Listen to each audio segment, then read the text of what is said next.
Pardon the slightly late start today, guys. I had a lot of lunch crap to clean up. Burgers are tasty, but they do cause a lot of spatter when you cook them on the stove. So that took a bit of wiping up, but I think everything's good to go now. Also, it took like 4 attempts to get the scene generator out to actually successfully make a scene, so there is that too. But yes, hope everybody's having a good one.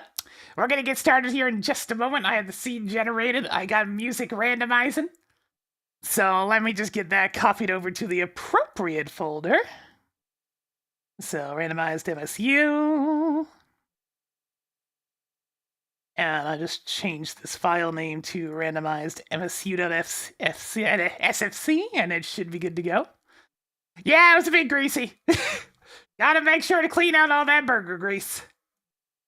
After all, I am only renting here, so it is important that I clean up after myself. I must be good tenant. It is important to be good tenant, because that means you don't get kicked out. Oh, and unfortunately, it is a shared cooking area, so I need to make sure that I clean up very thoroughly after myself. Alright, let's see. That should be ready.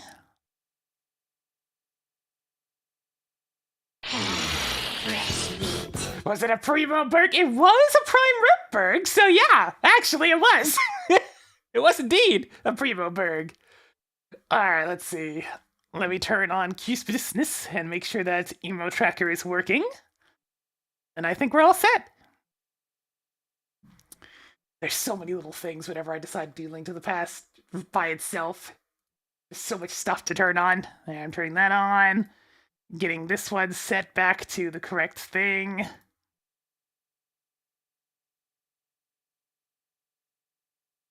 Get rid of the vanilla playing bar since we don't have MSU information in this one. And I think it's ready?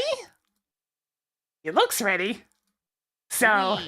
Luigi, oh yeah. Let's hope it's ready. I don't have a controller plugged in. 1 second.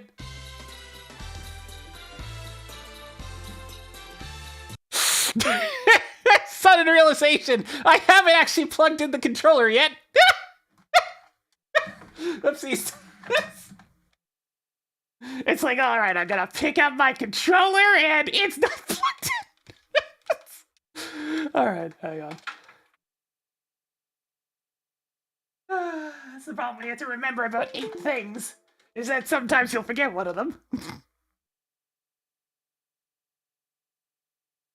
Alright, the controller's plugged in now.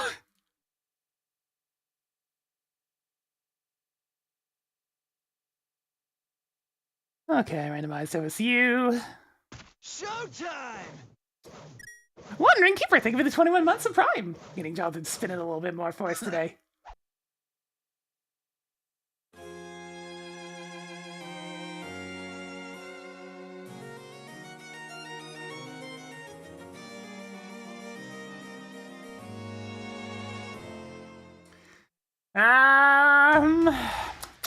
Yo, Emo Tracker, you gonna work?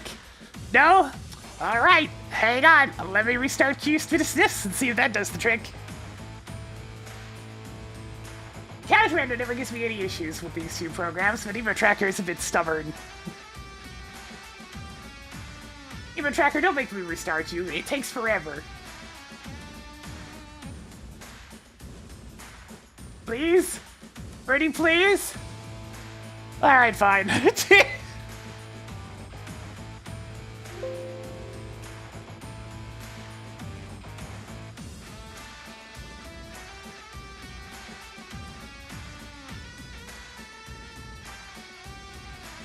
There's always something. Yeah, I'm planning to do a Portrait of Ruin randomizer tomorrow. I didn't have enough time to set one up today since, you know, I barely had enough time to set this up today.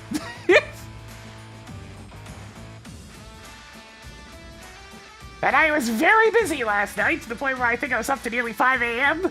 I'm tired. A little bit. Working into the wee hours of the night is always exhausting.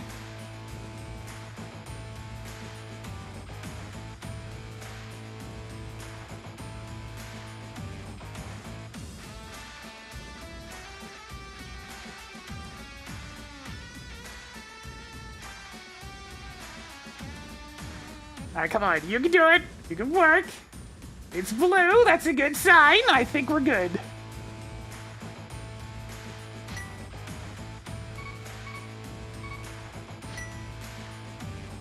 Alright, let's engage! In mixed up nonsense, Emo Tracker. I see you changing color over there. Don't you mess up. Don't you mess up. I just restarted you.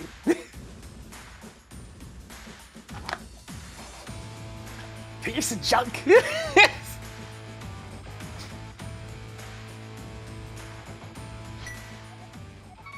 I literally only use it because it actually keeps track of dungeon items. Otherwise, I just use Dunca's tracker.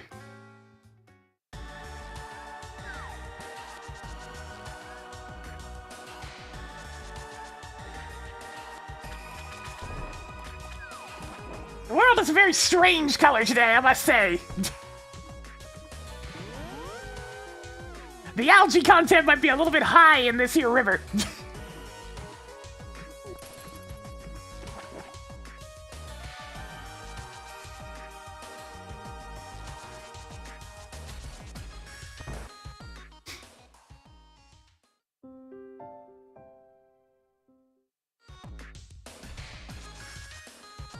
And so begins a new quest in Mixed Up Hyrule as to where the crap anything is. Who knows? Is there something wrong with the stream scene? Shouldn't be. No. I got the timer. We got. Ah, I see what's going on. Ahem. Whoop. Fixed it.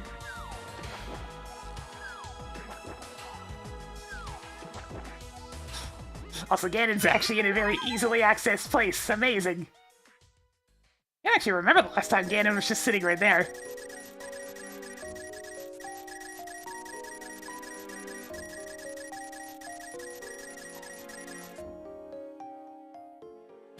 It's not even the dark overworld. This is the regular overworld, but the palette randomizer has decided that it looks very dark. Alright, sure, let's go on an early journey. Where are we going? Alright, I guess I'm going over here instead. We're here now. What does that entail? Who knows? But we're here now.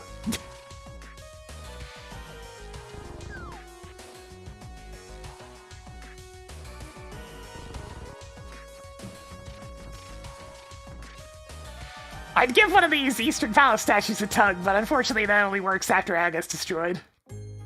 Oh, we got an item!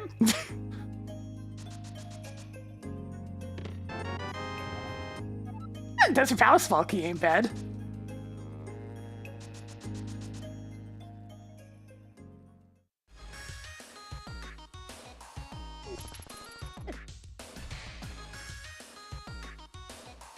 Yosh!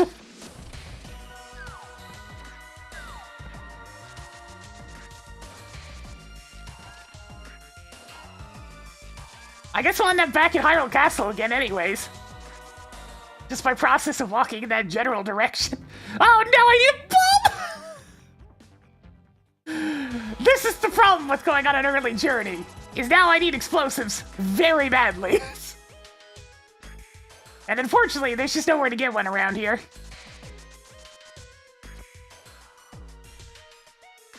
Hey, would you be so kind as to be a shop? That's not a shop. Damn it! I'm gonna have to go back to Hyde Cave. That's okay, we have a shortcut. Whoa, whoa, whoa, whoa, whoa! It's a party!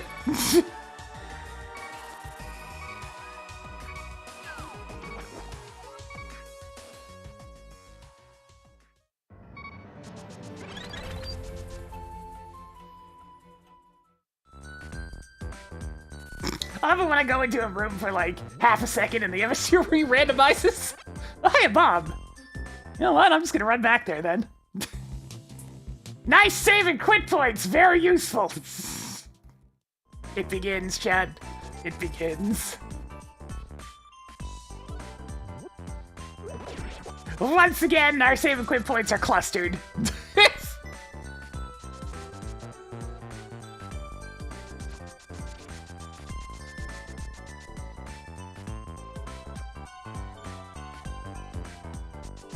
Alright, surely there'll be something in here, right? Don't miss!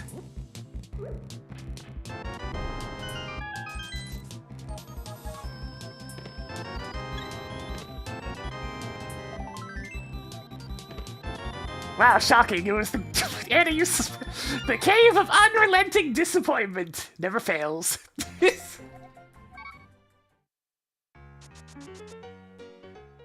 Yep, that's a flat 0 out of 10.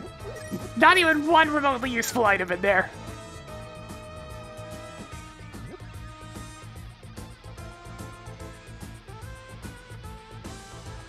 I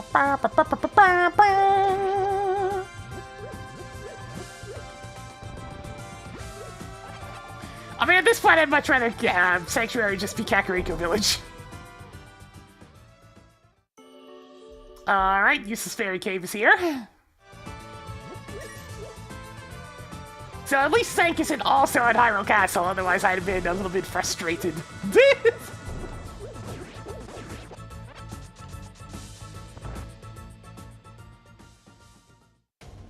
Oh, if only I had one more bomb!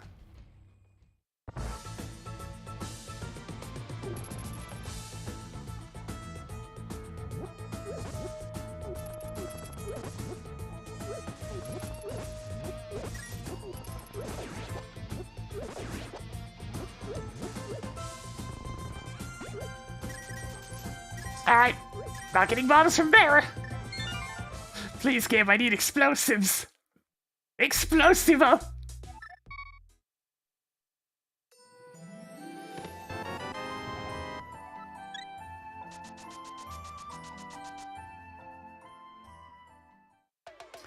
Well, that's about as far away as Sanctuary can get, so yeah, our save and quit points suck. They're really bad this time. Like, extremely bad. Showtime! Ooh, money crab, though.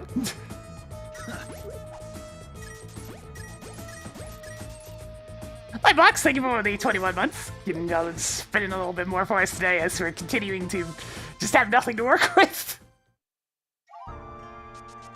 I pay you, and you bring me more.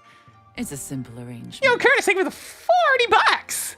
I've been in a very good place emotionally this month. Nice! Oh, haven't been, excuse me. Not nice. Yosh! Oh, I'm glad I could at least help out with that. I think I read a little bit about that, so yeah, understandable to say the least. I can't believe this is how I'm getting my bombs. But I mean, you can buy things as a bow.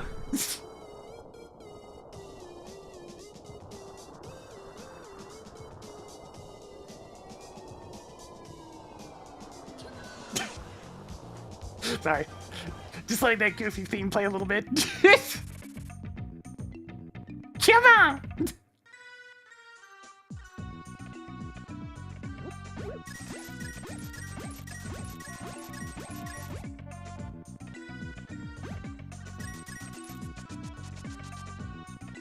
Oh, hey, a weapon! Nice!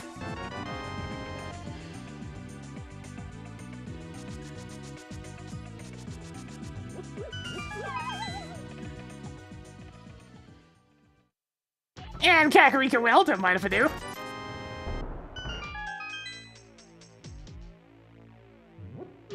Oh, hey, this is another song that goes. Come on!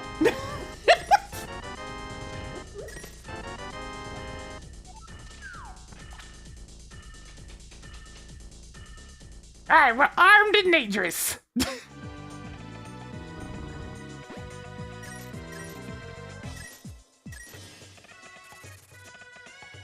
I can't even remember the last time I've been to a museum. It's been a while.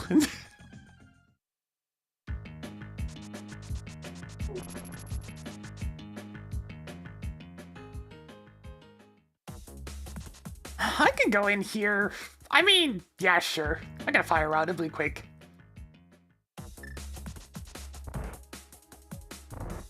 Arn! Arn!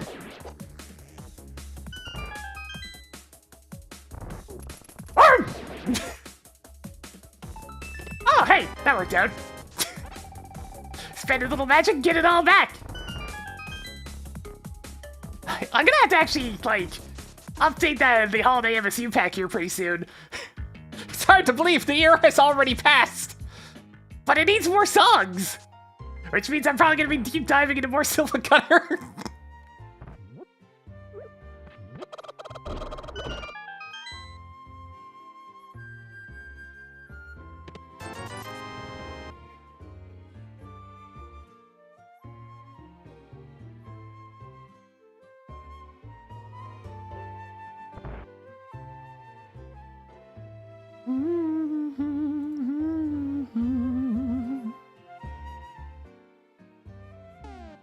Alright, what we got? Ice Palace and Turtle Rock, sure.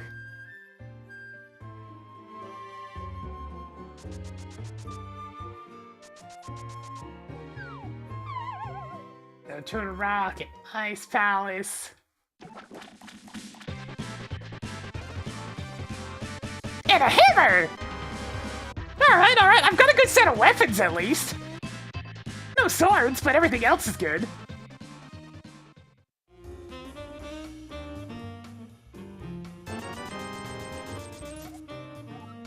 Small key to Thieves Town, also good. I'm a big key away from being able to full clear that. That would be kind of difficult at this current point. First instance of Turtle Rock.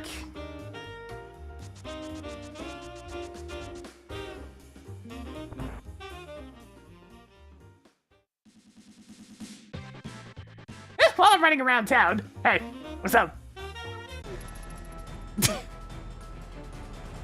Isaac!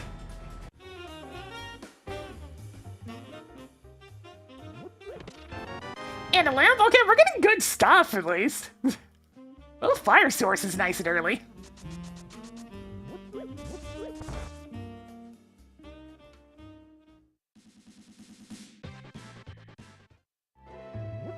Oh, right back to the song.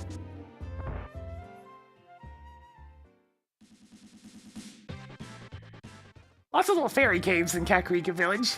Not a lot of connectors so far, which is probably for the best because I don't have flute. And my save and quit points suck. If I had a sword and a key, I could actually do this right now, but I have neither.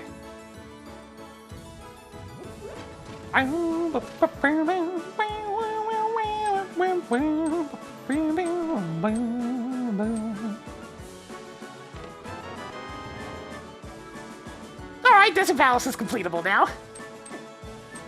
Yell me. Yell me. It's faster than walking.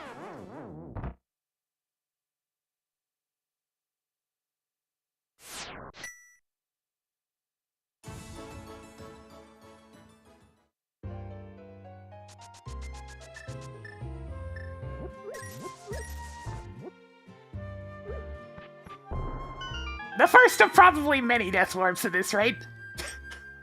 The Smiths are operating out of a cottage. Little storage shed. In order to get our services, you must prove that you have an explosive personality.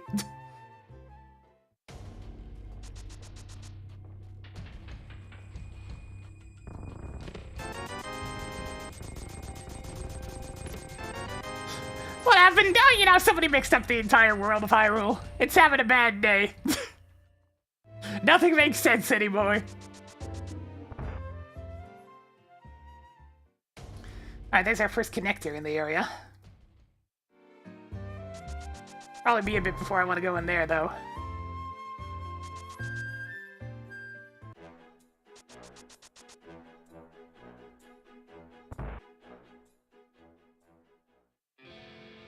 Finally, another bomb shop.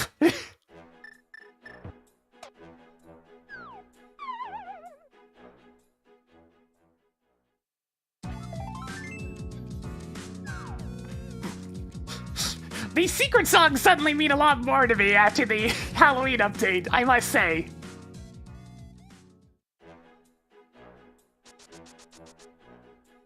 That freaking, like, marathon of secrets level was certainly something. Oh, that's just Death Warp. Whenever it's faster to get back to the start of the dungeon via just, you know, running into enemies than it is via walking, that's what we'll usually do. Because without the mirror, I can't just warp back to the start.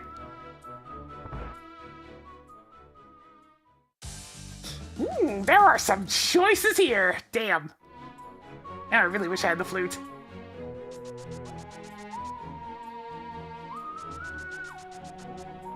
Ooh, a big key. I want that. Alright, let's get that labeled as important. I'm gonna go dig up whatever's over here. I would really like them with the flute all of a sudden. I mean, it's always useful, but now I really want it.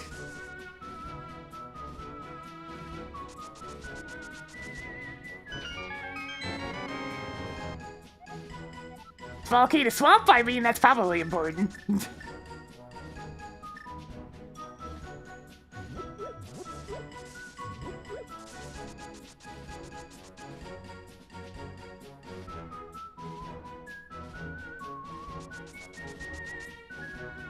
Alright, I gotta decide how the heck I'm gonna handle these two connectors.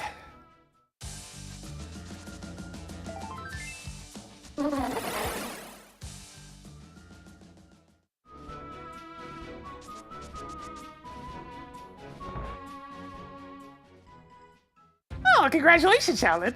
Getting that first test rank is definitely a lot of work in Pizza Tower. You gotta get very familiar with whatever stage you're starting to get acquainted with the mechanics on. Showtime! Yo, Diggs, thank you for the 65 months! Giving Jonathan spinning a little bit more for us today, as I think I'm gonna grab this one item, and then go through the other connector that has 2 items. That should work.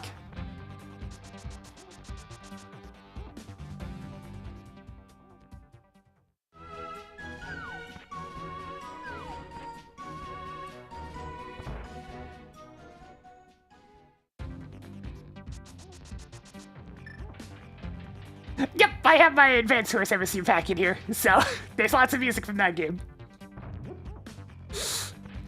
No, that's completely off, damn.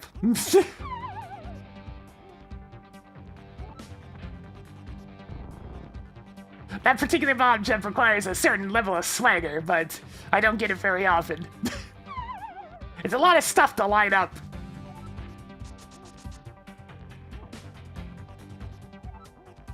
I mean, Pizza Tower is honestly fun even when you can't get in the groove. Just because there's so little cost for fumbling about. But you can just kind of experiment, have fun, do what you want. It's not like Pepino's gonna die. Except at pauses. Pepino can take it.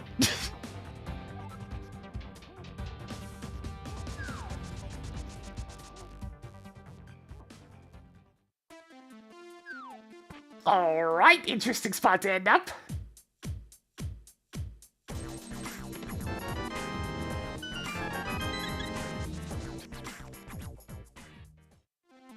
I guess I'm here now.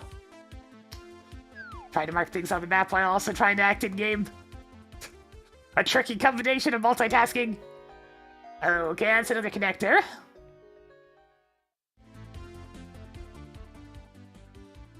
Oh, it's the super duper catchy overworld theme!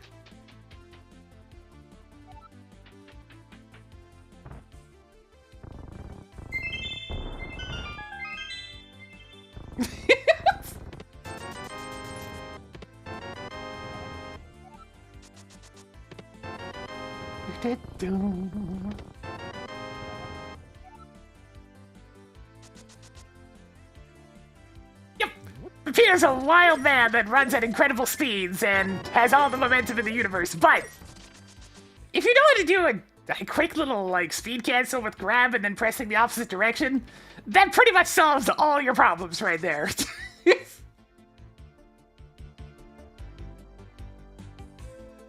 At that point, you don't really have to use the turnaround anymore unless it's a situation where it's beneficial, and you can just go from there. Ah, I'll go here in a minute.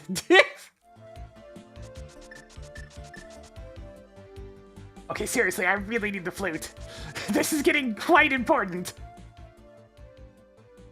Hotel Mario?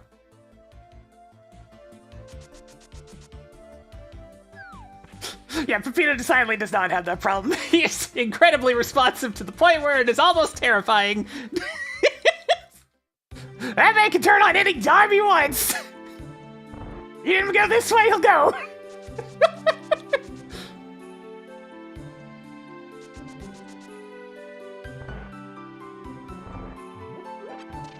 Pepino is a very powerful Italian. He can't be stopped.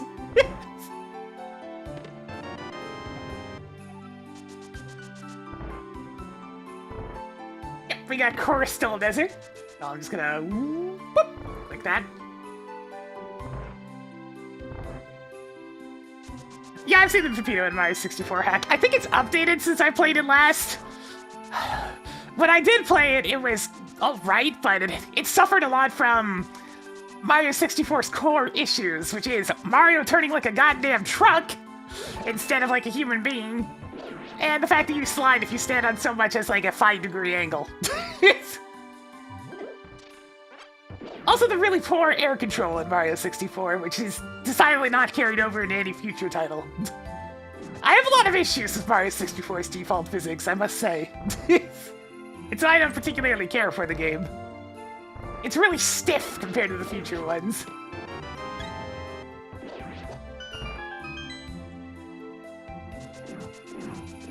But of course, it was the first, so I mean, I didn't have anything to work with. They're still figuring things out.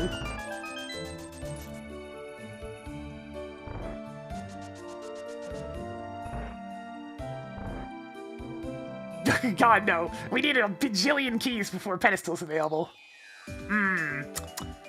That's not ideal. Alright, hang on. I need to turn back into bow real quick.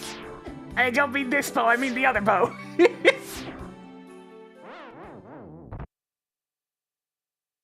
I need a bow for my bow so I can bow while I bow.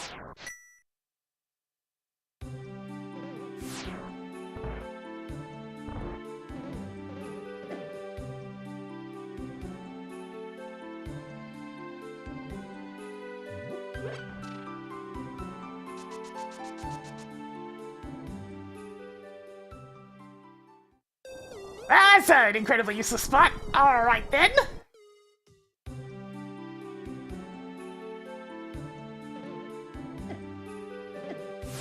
Let's do a little bit more exploring, why not?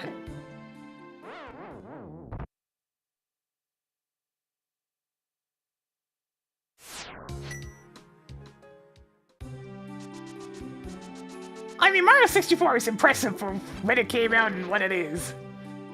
In that regard, it's really good. It's just, people trying to say it's better than a lot of what came out after is where I start to have issues. It's like literally every other game in the series has controlled better than Mario 64 at this point. Even the ones with motion controls. Well, you know, it's like Mega Man 2. The nostalgia blinders go up and nobody listens.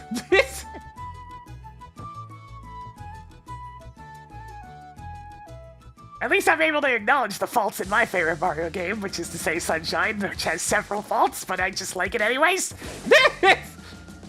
I don't try to pass them off as, oh, no, it's beautiful. It's like, no, they're definitely problems. I just like it.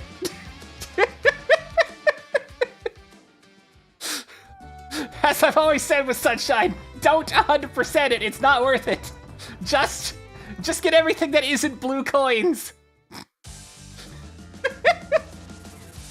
Ignore the blue coins for your own sanity. There's nothing good to come of that. Oh yeah, Mega Man 2's music still holds up fine. I like other soundtracks better. I think the Mega Man 2 soundtrack is overrated. It's still good. I'm just saying there are better songs in the series. It's an important differentiator. I'm not saying Mega Man 2 has bad music, I'm saying that the rest of the games have better music. Not the rest of them, though. Mega Man 1, not great. Mega Man 3 is about equivalent. Mega Man 4 is better. Mega Man 5, up and down a little bit. 6, pretty good. I mean, the Mega Man games, they all sound pretty good. 7's pretty unique. I don't count the X series. They're their own thing. A separate entity, if you will. I did it 100% to run of Super Mario Sunshine, and all I got was this lousy t-shirt.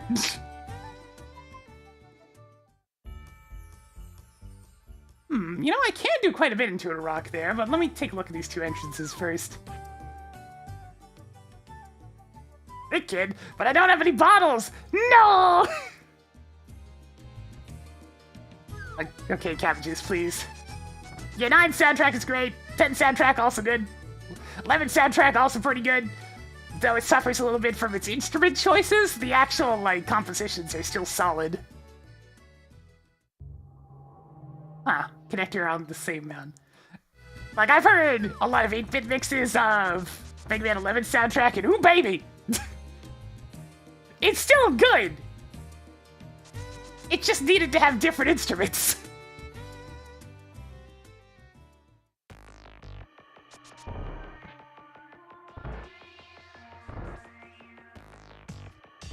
Alright, time to play a little risky, but thankfully I have fire rods, so not too risky.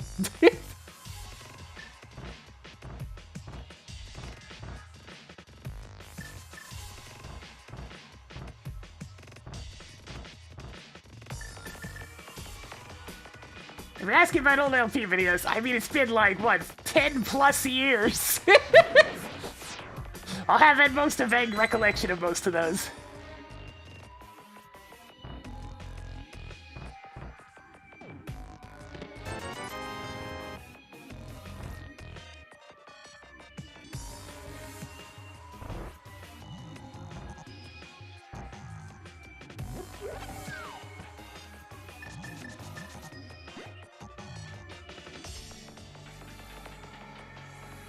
Yeah, I've heard some of the Mega Man 11 stuff that was used for Mega Man Maker.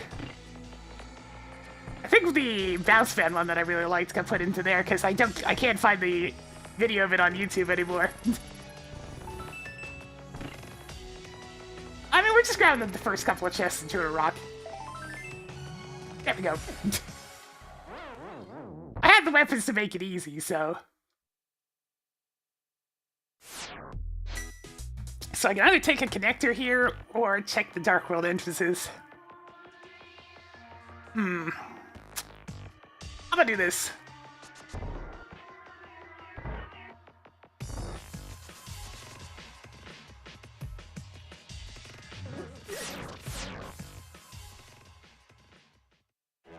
Alright, sure. I can make use of this.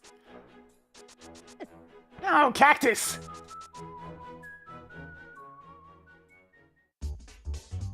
Only the most beneficial connectors here.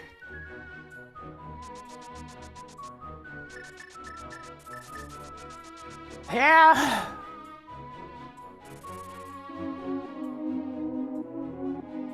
People thought motion controls were gonna be a big thing. And I mean, they had purposes that they were good at. It's just, when they tried to be shoved into absolutely everything, it didn't work. If you use motion controls tastefully, they actually do enhance a number of games. But you have to use them responsibly.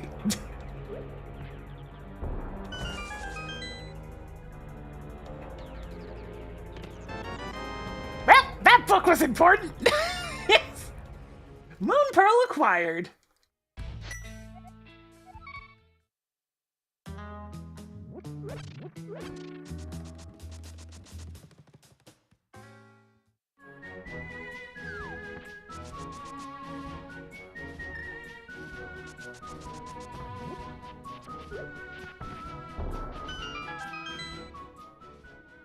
I mean, No More Heroes is pretty fun. like, it just doesn't feel right if it's not the Wii version, you know? I played through the original. I liked it. Sure, the humor may not have jived with me, but that's fine, because it was really fun.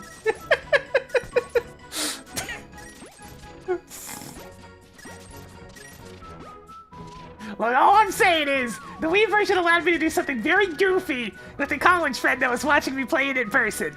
So there's like multiple points during No More Heroes where your contractor calls you on the phone, and it plays the the phone audio. Yeah, the Eastern Palace Pinky? The Crystal, I'm gonna do it later. And it plays the phone audio through the Wiimote speaker, right? So I held the Wiimote up to my ear like a phone, and actually like audibly responded to what was being said. It's like, yeah? Yeah, oh yeah, I can do that. Yeah, okay. What do you mean? Nah, they don't stand a chance. Oh, come on, don't you have any faith in me? Yeah? Alright. Okay, talk to you later, bye-bye.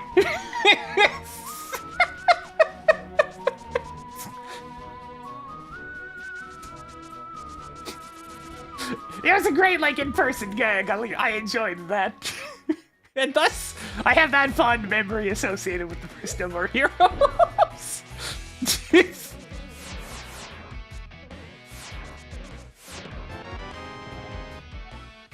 They had a sizable laugh at that. Because,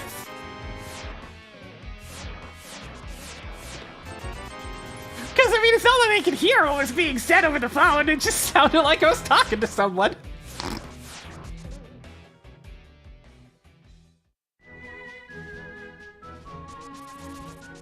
I didn't get the Swamp Palace item. The dam is just out there somewhere. Once you pull it, it stays drained. But you gotta find it first.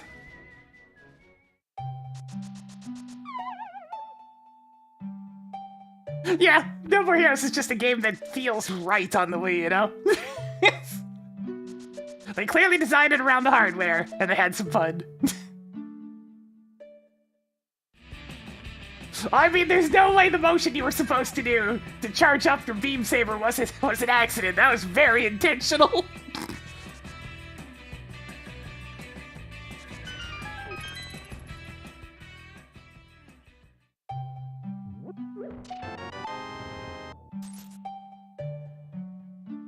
Alright, so I got there for your desert, which means I have to go for a bit of a hike if I want to get back up there. So I really want to go to the Dark World, but the only good way I have to get there is a very long walk.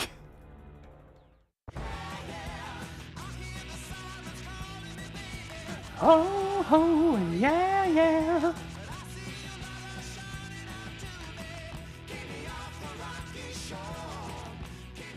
Oh god, the hard mini game for frickin' Skyward Sword. If you want an example of bad motion controls, Oh man, there it is.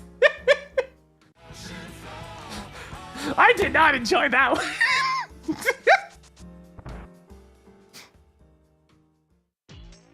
I didn't mind the combat though, as long as it kept the pace slow enough for the motion controls to keep up. Which they did for a couple of the fights. Both the Girahim fights were actually nice and slow, so there was time for the motion controls to be detected and work. And then they threw an emotion gimmick into a fight that was not slow-paced, and it really, really didn't work.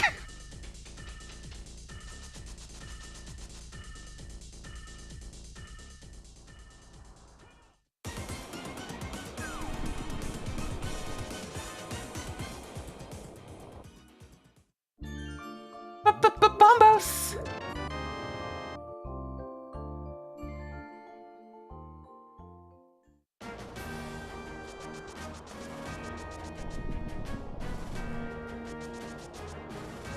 It's like, now that the Wii is come and gone, I can pretty much deploy to the ones that the ideas that I really liked and the ideas that I didn't really care for.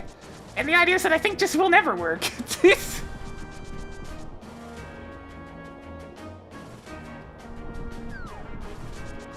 Showtime!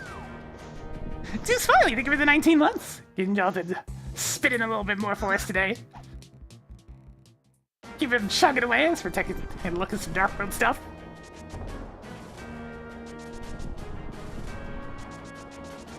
One of the biggest examples of ways that motion controls just didn't work is what I call arbitrary assignment. It's essentially putting something that really should be on a button onto a motion control just to have it on a motion control. Prime examples of this being DK's somersault in Donkey Kong Country Returns and the spin jump in Mario Galaxy. There's literally zero reason for those ones to be on motions, especially since they're very critical for platform precision. So there's pretty much no universe where those should have been on a motion control, but it was a gimmick.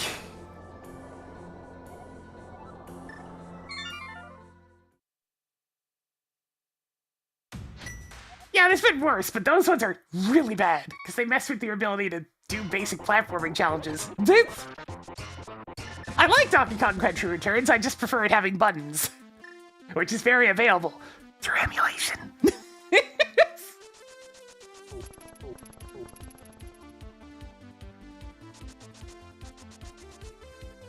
Because, you know, I played the original game on the original console. And that freaking motion control somersault killed me so many goddamn times! I think part of the reason Donkey Kong Country Returns Tropical Freeze is so difficult is because they got the somersault on a button again. So Retro was allowed to go ham. It's like, oh hey, we have precision again! Let's make the levels more difficult. Oh yeah! Hey, track and track content! I got the swag jump!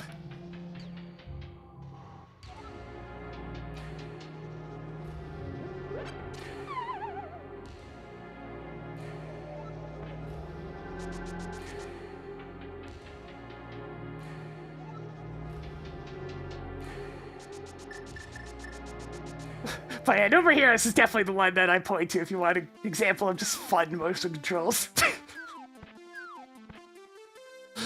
Look, you can have like an analog stick press or whatnot to finish dudes off, but there's just something really satisfying about doing a really wide arm flourish in the direction the game wants. To finish off any of the goons and just have money exploding out of them because they had to censor the Wii version. So they replaced the money with geysers, the blood with geysers of money, which just made it funnier. It's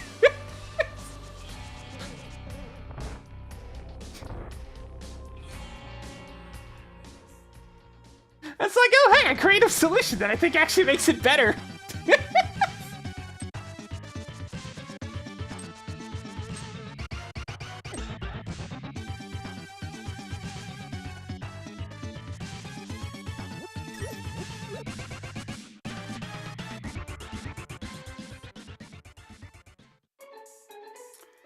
I need more bombs, and I have tons of money, so...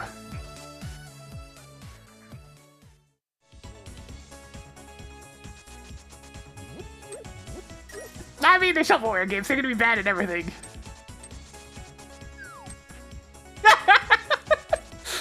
Look, there's just something intrinsically hilarious about beating the cash out of people, in the sense that it's just gushing out like a freaking blood geyser. I'm just saying, River City Ransom had the right idea back in the day. They understood the intrinsic value of coin bursting out of things.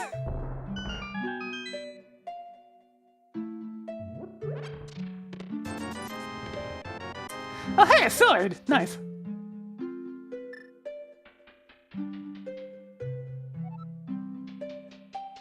Yeah, oh my god! Some people get annoyed at the repetitiveness of Wario Land Shake and Shaking, but like, goddamn if it ain't satisfying to just pick up a bag of money and go, money, money, money, money, money, money, money.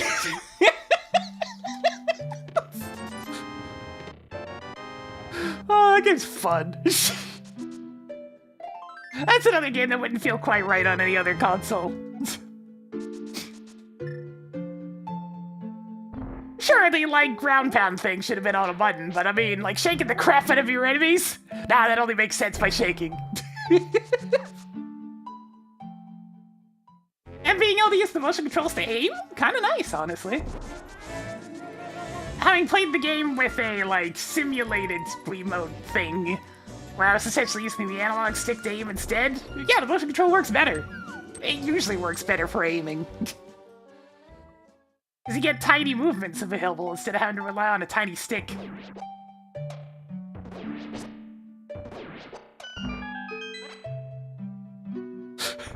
It's a strange day when I'm gushing about certain kinds of motion controls. But I mean, there you go. Some of them worked really well.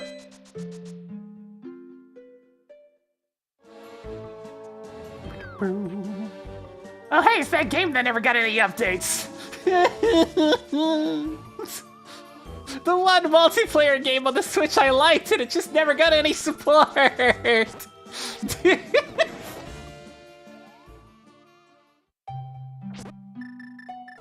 Bombos!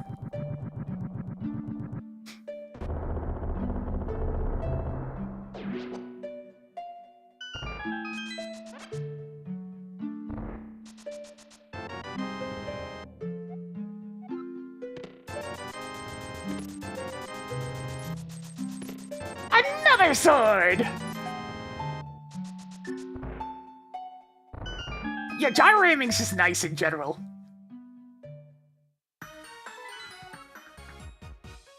Alright, we got one of these. Holy crap!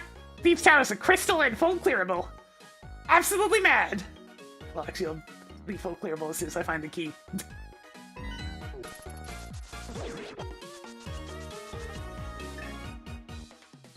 I played Splatoon, the original, with just analog stick for a while. Because, you know, I was worried about switching, so accustomed to one. But the moment I got accustomed to gyro aiming, it's just like, no, okay, yeah, this is way better.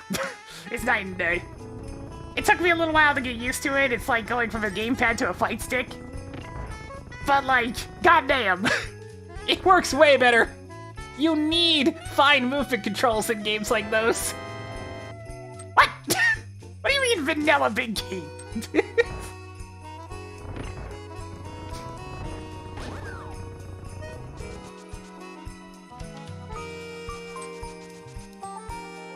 A game, please be nice and don't be assholes.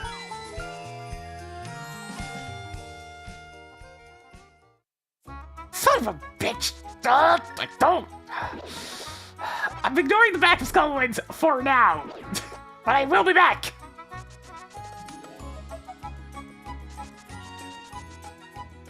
There's a lot I can do back there, but because it's Asshole Woods, I can't get back once I go back there. And I don't have easy access to the Dark World right now, so I'm just gonna deal with the Dark World.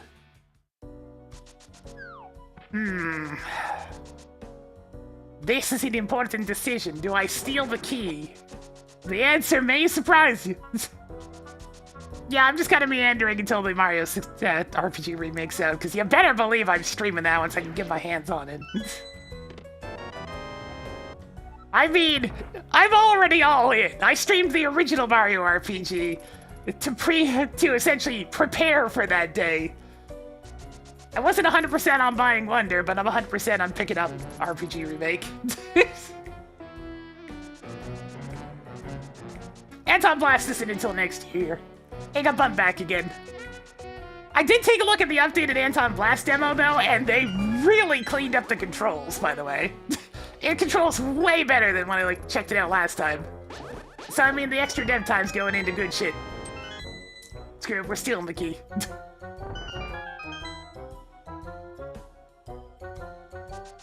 Surely there's nothing in Zelda's closet, right? Well, it's just because I knew the game wouldn't be terribly long and it cost $90. But it was A, twice as long as expected, and B, About 10 times better than expected. So it ended up being okay.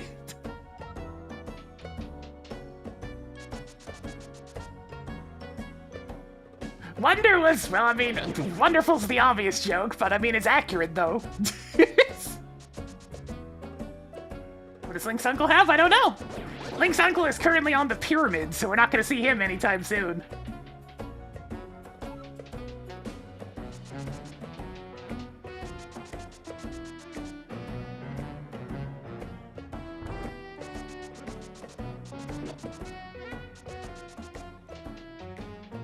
That's fine. I can afford it at this point. People have been just decently generous. I mean, I'm always all for donations and whatnot. It's important to keep this whole stream going, but as I say, don't give more than what you can comfortably handle. Be responsible with your cash. As somebody who lives on a tight budget, I can emphasize very clearly, be careful with your cash.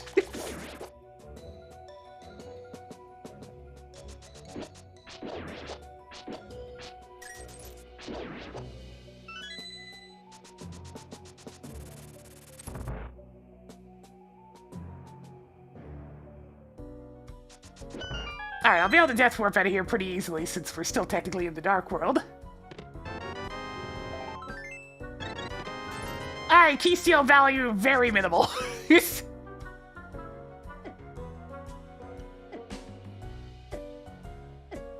Powerful rats! These are the rats that do not squeak.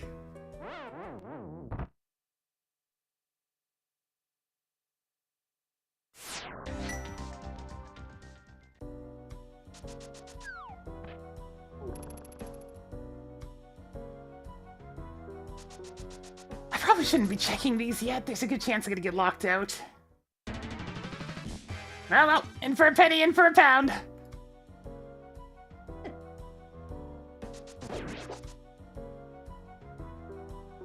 No, they don't make me squeak. They're the rats that don't squeak. In other words, the rats themselves are not squeaking. Oh, there's a big key here.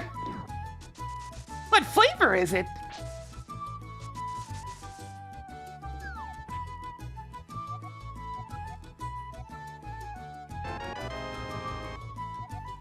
Ice Palace, huh? Alright, sure.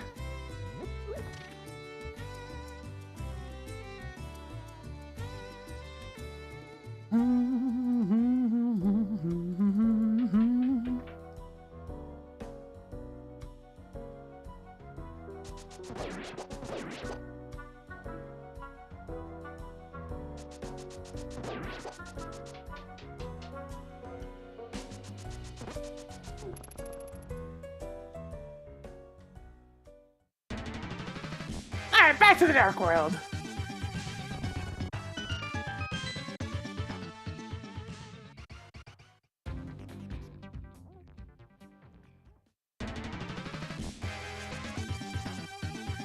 By the way, with the new map I've been working on, it is at the point where I need the playtesters to do their thing at this point, because, yeah, there's nothing else I can do with it, so it's time I move on to the next one.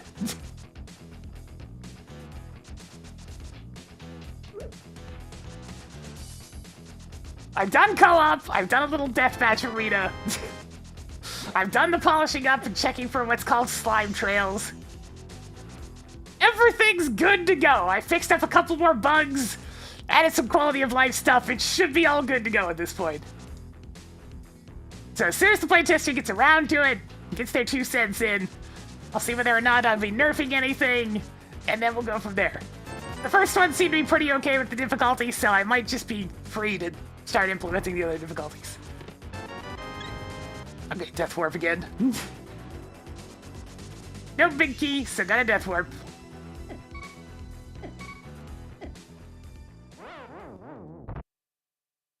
The next map is going to be less visually complicated because I simply do not have time. But it's going to be harder because of the map slot and the themes that I'm working with. Hey, who remembers Plutonia? Anybody remember a little map called Go To It?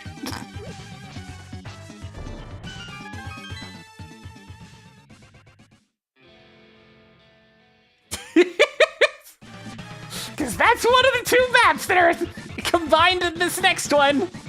And I'm just like, oh, you want a slaughter map, do you? I can do that. Yeah.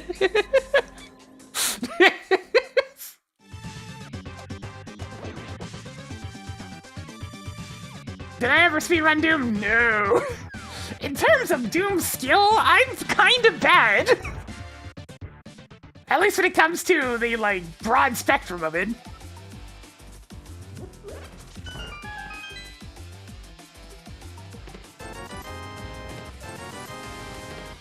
I'm what could be affectionately referred to as an amateur.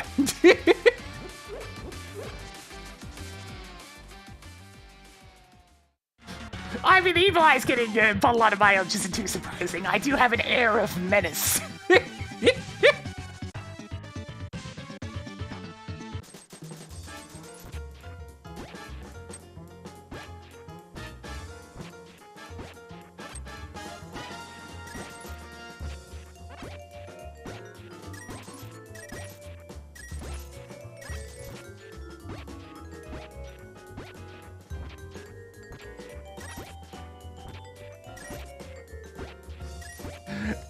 Oh man, when I was guiding Rome without being able to see, that was beautiful.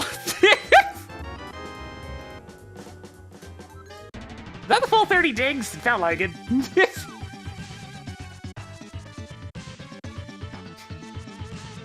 It's like I just had to go by what Rome was telling me, and I'm like, okay. I gotta figure this out. I got a tracker open. We're gonna do our thing.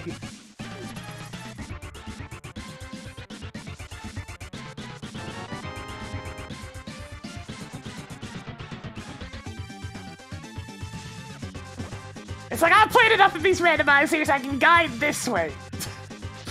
I'm like, I'm an air traffic control officer at this point. I've got a list of places that are going on and activities, and I can sort from there.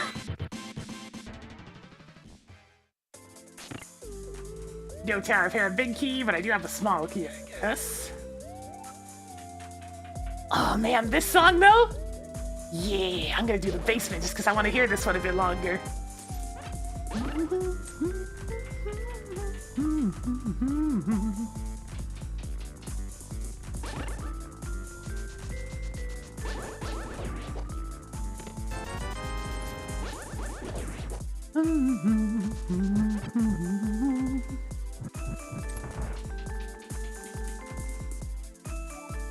Ah, Bomberman Hero. Such a comfy little game.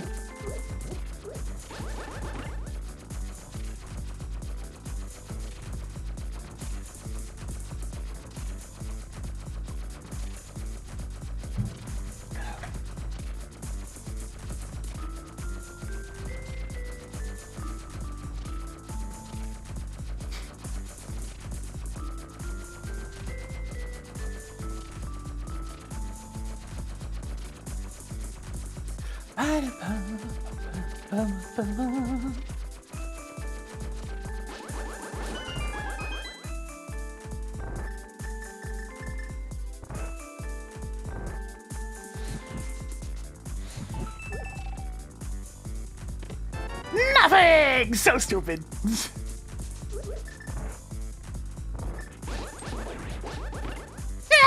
Get trapped again, nerds!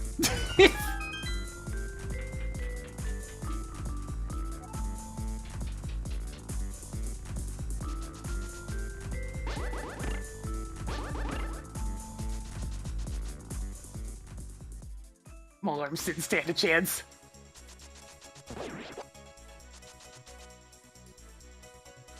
Now, thankfully, I can make use of Hyrule Castle to get back to that other spot where I was at.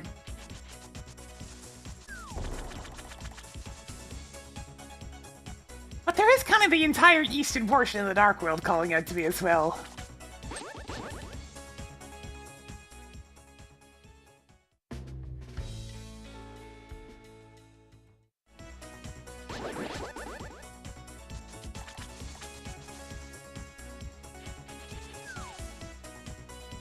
Oh, what to do, what to do.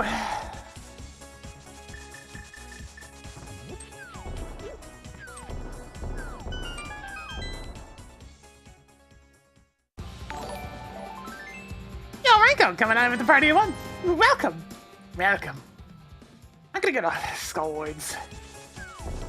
I'm gonna regret having to walk all the way back here, but I mean, we're gonna go to Skullwoods. I don't want to get got by there being an item in the back of Skullwoods that's really important. Oh, but first, I guess I'm doing the entirety of Ice Palace.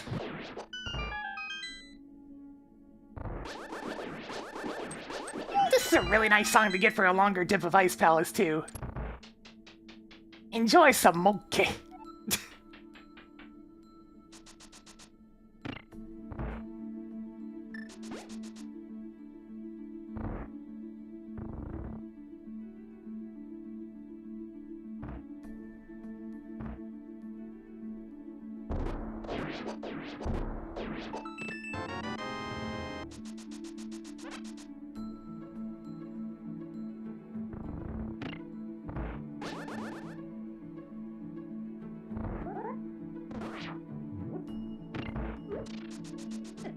Now, no, penguins!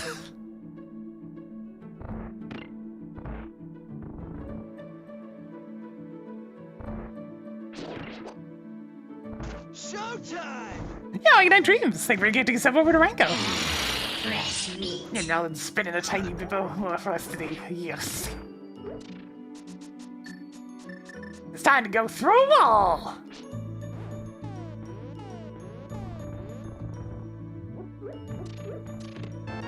Yes, good! I needed that really badly!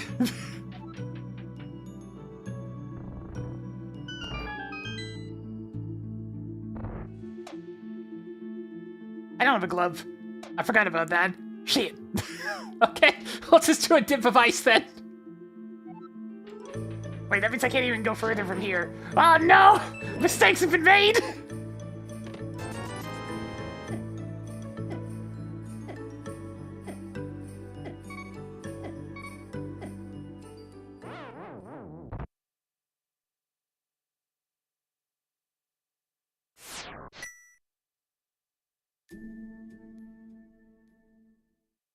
Well, it's fine. We got a flute out of it, so it'll pay itself off anyways. Yeah, no mirror does that. Without the mirror, death is way more common. Actually, while I'm thinking about it...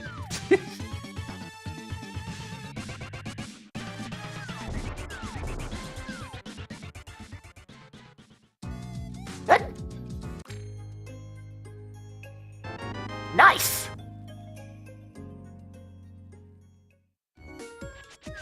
Yeah, it's severely locked, but I'm still gonna make use of it. I don't care if it's out of logic, I just want it.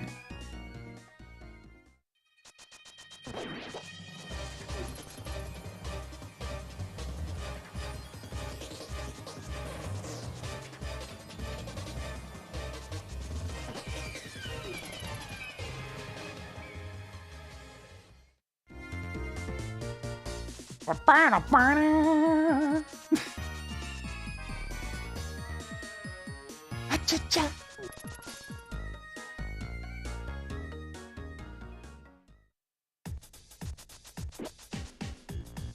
Alright, we're going down a hole! Please don't be pinball room. Okay, fine.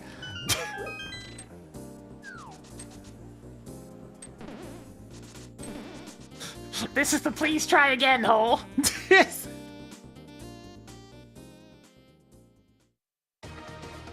Let's try this one. That'll work. Oh, another one. Nice.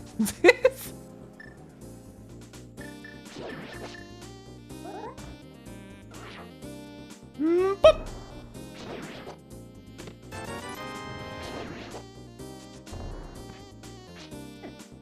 This is my second Zelda game. My first one was Zelda 2. For all that entails. I do like Zelda 2, but I'm not exactly gonna rush to call it a particularly good game.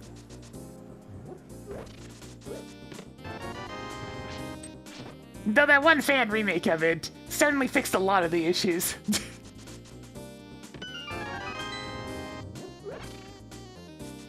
I do know Tapaku. Now let me cross.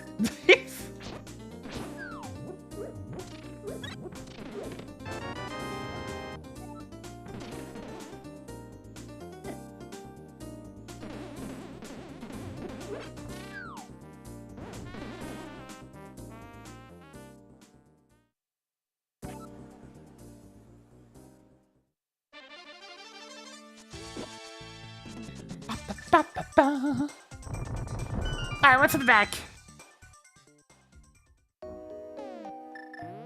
It's a really bad time to not have a glove. That's kind of annoying.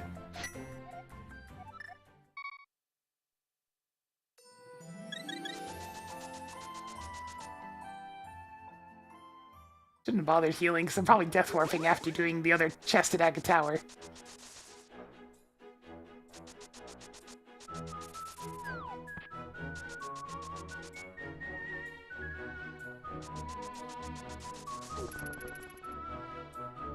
If Zelda's treasure was a glove, then that's unfortunate, but it's still not a logic.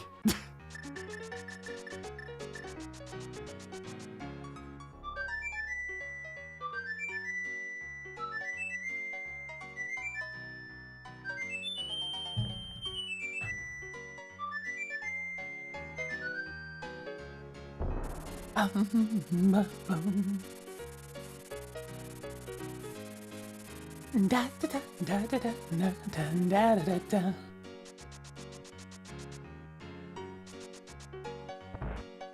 Let's hopefully get a crystal. Man, the bad RNG has been ferocious on this room lately. I just want a key dash, but the fire thing keeps going to the left.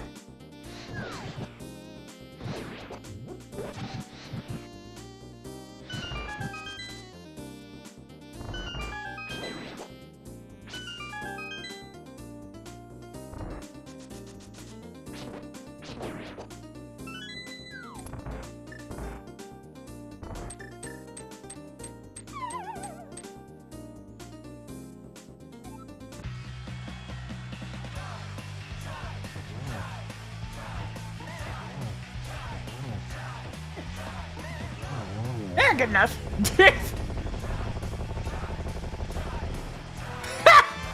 Now I can run with 2 feet! And it's better.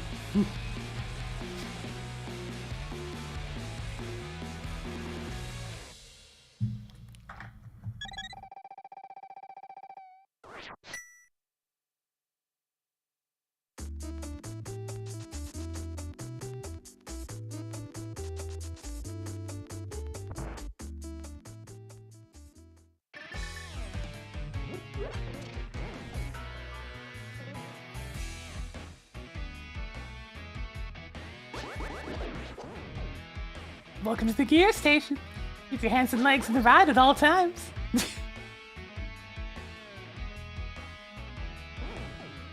No hook shots, I gotta go this way.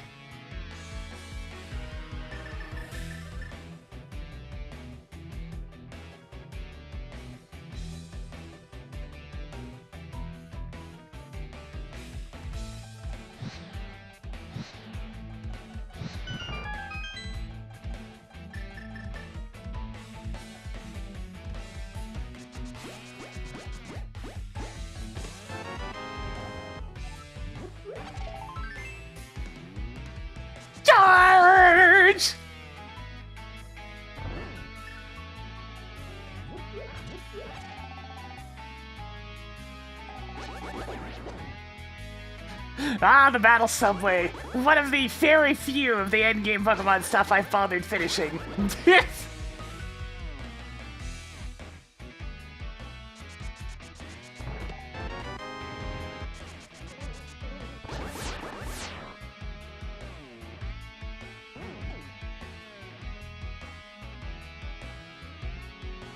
Mostly out of necessity, I needed a lot of battle items. Since I was actually actively battling against other people at the time.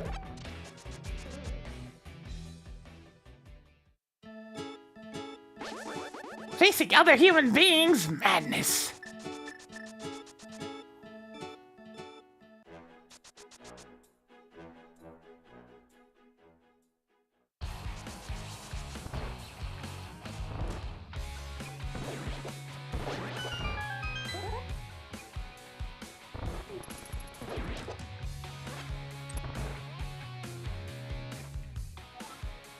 I'm genuinely tempted to just go ahead and finish off the entirety of Aga Tower, and I think I might. Because to be frank, getting over to the other side of the Dark World really sucks right now, to the point where it's going to take pretty much the same time for me to go through Aga than it is for me to walk. So you know what? I'm actually going to unlock the stupid portal out of convenience.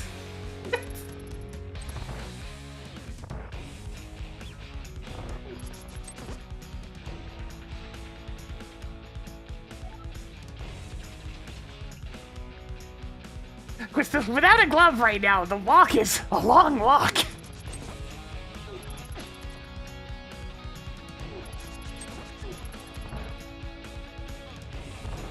The key steal's always silly. But I do it anyways. It's never not silly.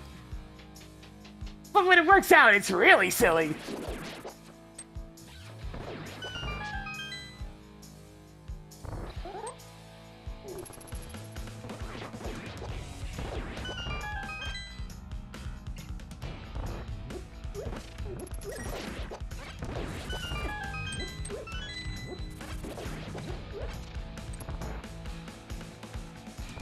You know, it's really funny to think back at the strategies I used that people would call crazy back in the day. And meanwhile, I hear about what's being done in randomizer races these days, and it's just like... oh, man! My plays are tame! Let's just skip Zora even though we're right next to it. No reason. Let's just skip him anyways. Why not? And I'm just like, yeah, okay. Save that 10 seconds. It'll serve you well.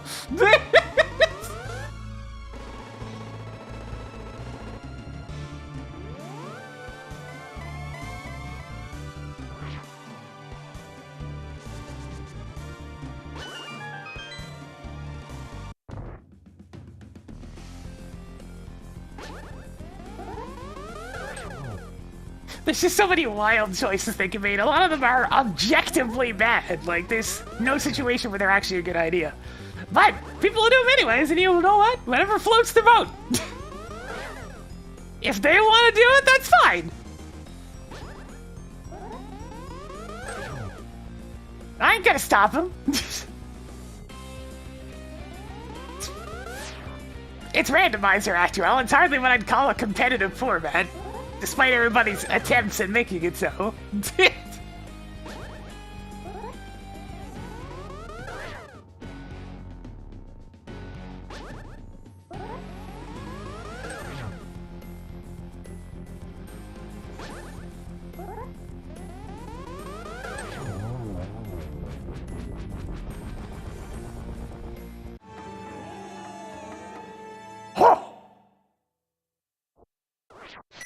Only 2 blue balls. How generous.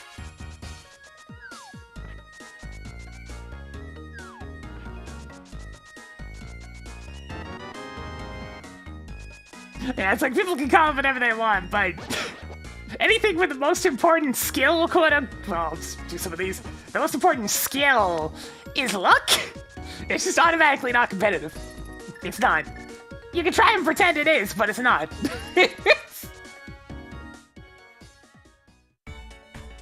But that's all it is. Pretend. Make-believe.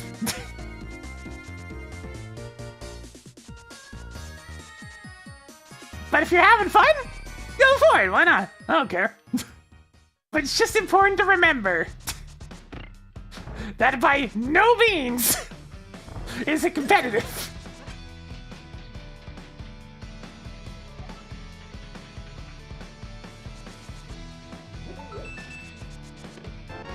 Needed that? Plowed already with the goods?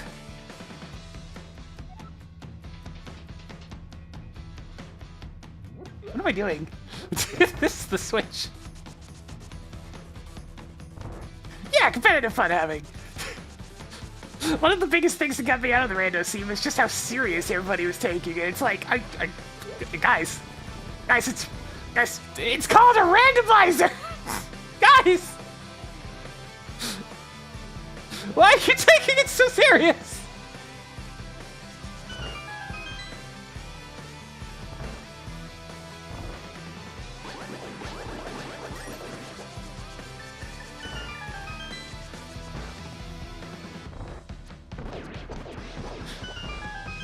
I'm glad people didn't get tilted by my shenanigans during Pizza Tower speedrun.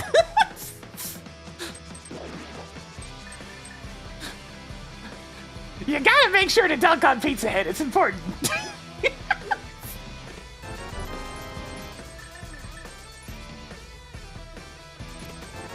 Oh yeah, it's definitely fun to watch. I still watch randomizer races even though I don't partake. It's fun. This is nice feeling attention, because you never really know who's gonna win.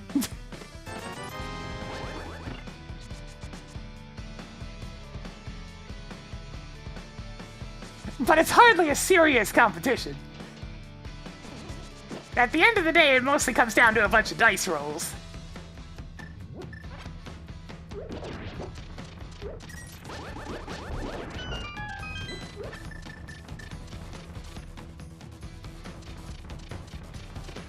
Another sword!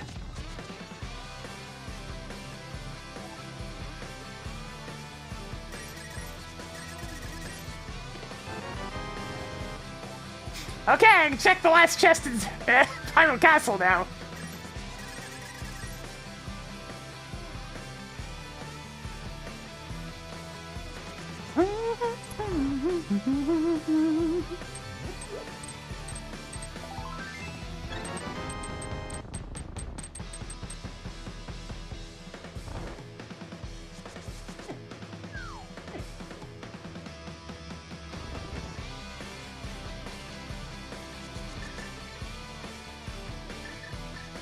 Man, Hi-Fi Rush was too good.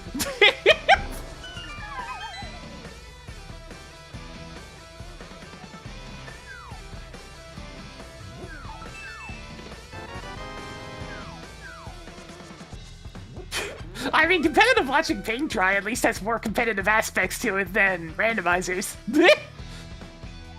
Because instead of the main stat being luck, the main stat in competitive watching Pain Try is endurance.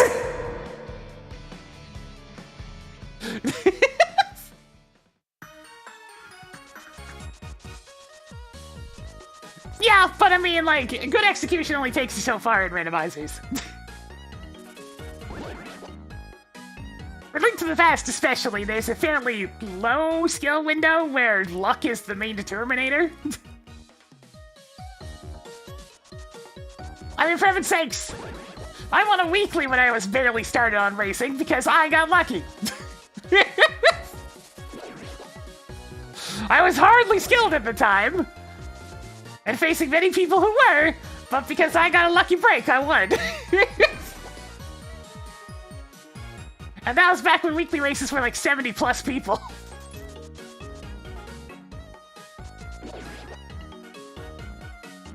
And honestly, that's how most of the big races are won. It's not genuinely by the most skilled person, it's by whoever got the luckiest.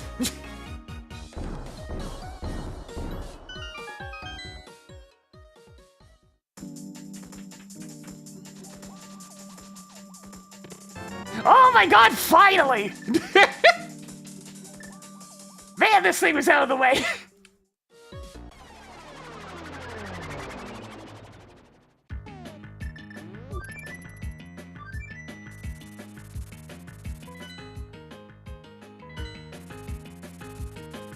Yeah, routing well and playing well will both give you more buffer against luck streaks.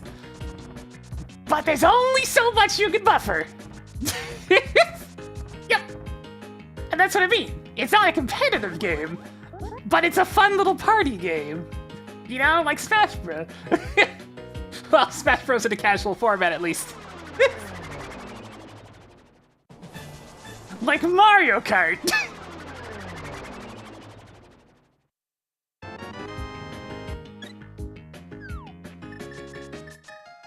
Or even if you're super skilled, if you get hammered by all the items at the very end of the race, you're still going to lose.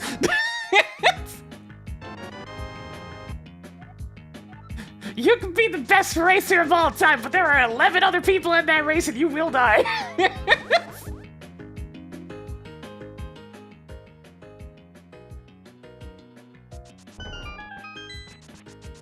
Yeah, but traditional sports have other skills on top of them, luck.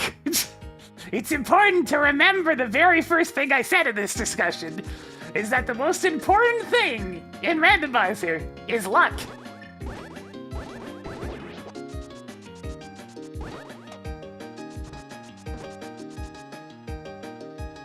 I'm not saying the other skills don't matter, I'm saying they're less important than getting lucky. Which is just objectively true. Trust me, I've run a few of these. One could say I have some level of authority on this subject.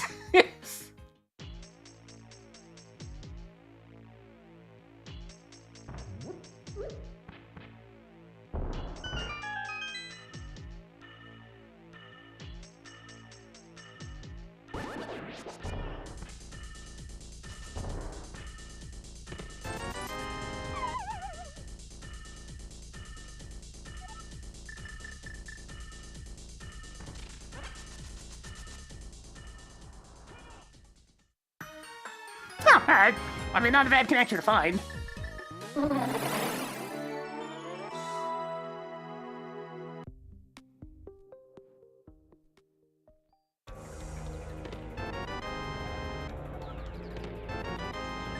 But I don't want this regular bee. What have you got instead? Yeah, that works. Alright.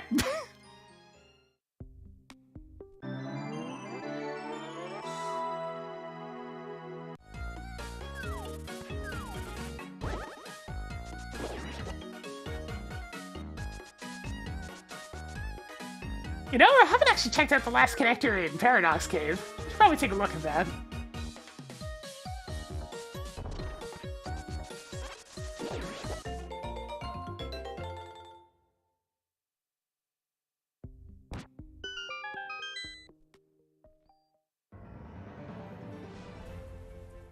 Back in the day, good routing and good execution used to matter a bit more, because the average, like the skill floor on average in the community was pretty low. But nowadays, people have enough skill where the skill like difference between top level and mid level is really not that big.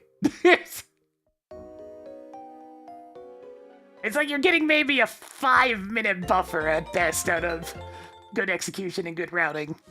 And 5 minutes, that's not enough. That's not enough anymore. Ocarina, the buffer's a lot bigger because it's Way more complicated.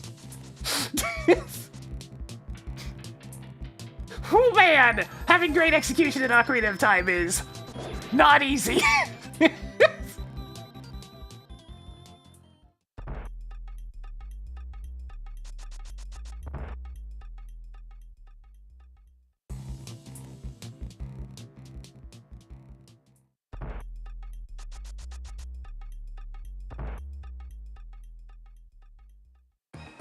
Well, there's Swamp. Got a few more things to find before I can go in there. Suddenly happy I have that Aga portal.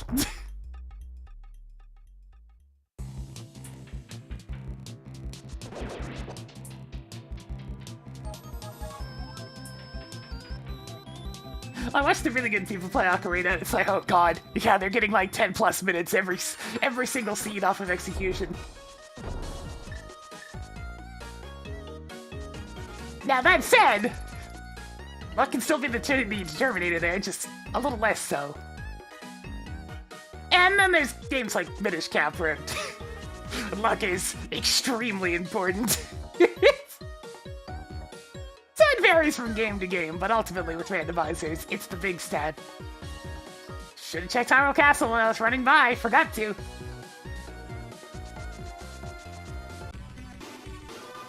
Bow, bow, bow.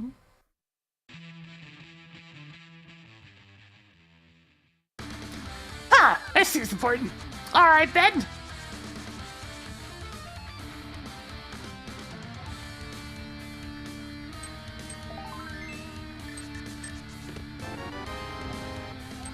Ba-da-ba-da, ba-da-ba-da-ba-da, ba-da-ba-da, ba-da-ba-da-ba-da.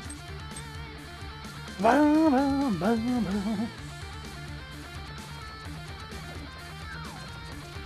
God, why is the Turtles 2 Technodrome music so good?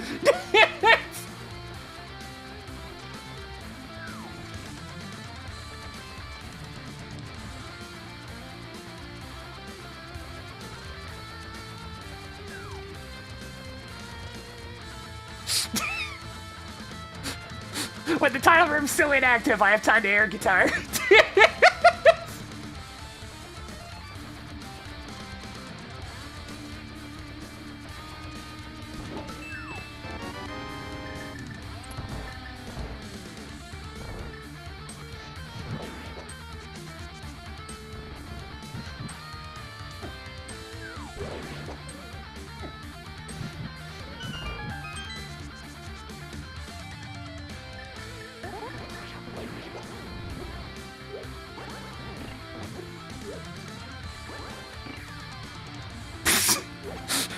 I got that Gibdo nice and stuck.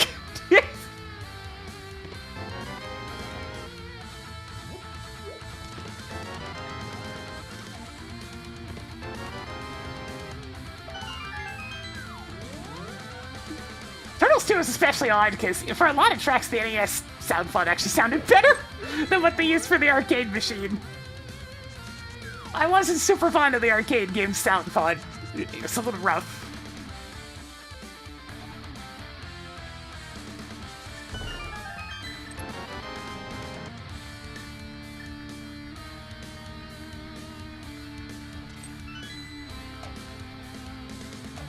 Alright, time for bomb jump shenanigans. Everybody's favorite.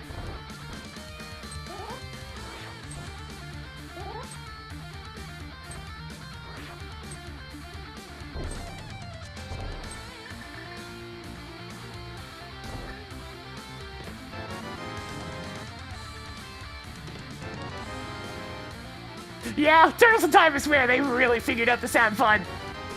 Well, I'll take that. I don't care if that's in logic, I want it!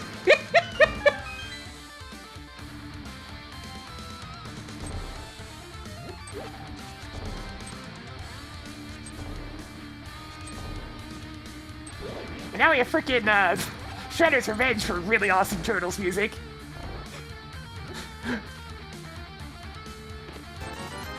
There's just something about the energy of the Ninja Turtles that brings out a lot of people's really good composing. They just kind of go ham and it works.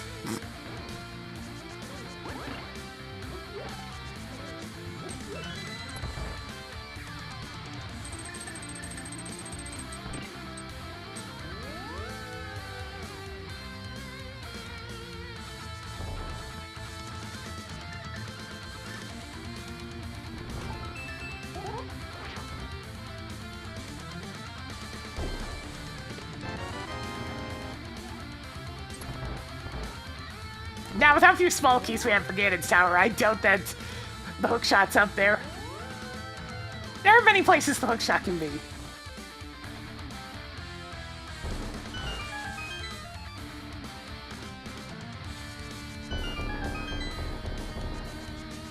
Yep, there is a way to make the underpots and enemy ones randomized if you want to. And that's by adding them to the randomizer pool. It gets really confusing. This is one of the options for if you also decide to randomize the interior dungeons. So all the rooms get jumbled around and you get these strange amalgamation dungeons.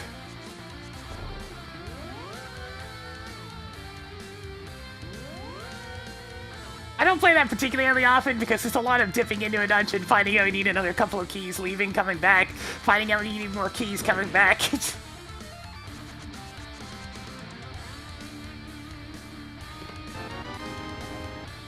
Well, I needed that. GT big key important.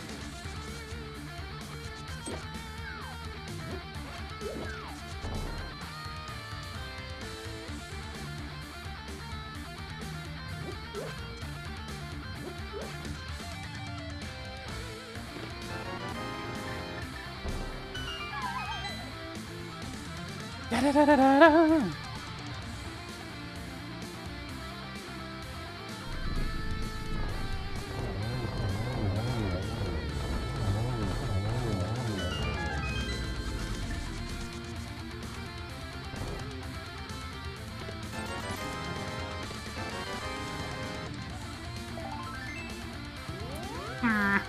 I'm definitely not climbing.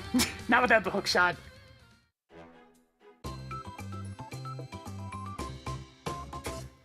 And now a commercial break. I know I've seen Eastern. I think I might not written it down though.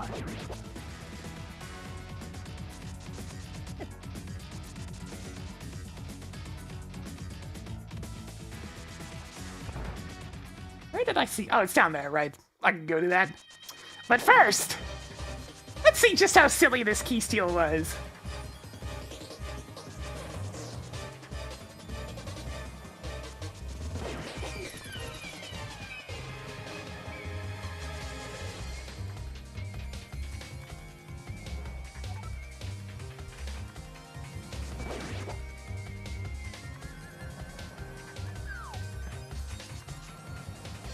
Yeah, you can end up in the boss room. In fact, Ganon's hanging out over by, like, the Lake Hylia ferry.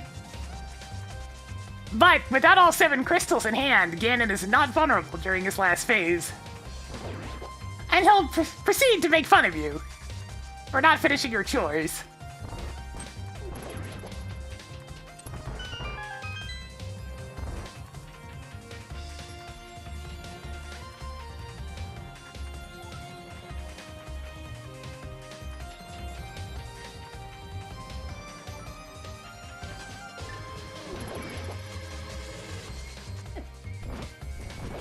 I tell him, what were you hoarding? $5! Wow, such value.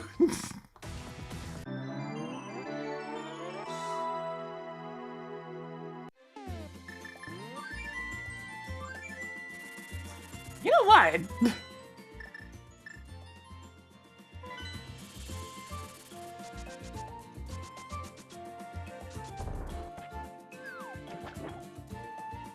This almost never works out, but let's do it again anyways. This is one of those tricks that I'm kind of glad doesn't work out very often, because otherwise people would be doing this crap even more often than they already do.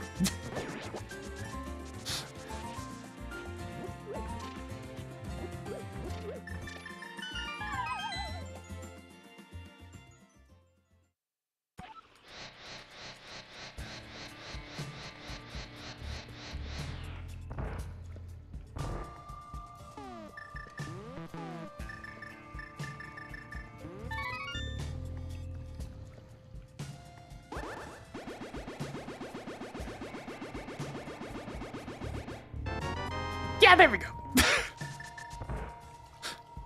I almost feel like Magic Bat has like some sort of negative weighting on it to prevent that from working, but probably not.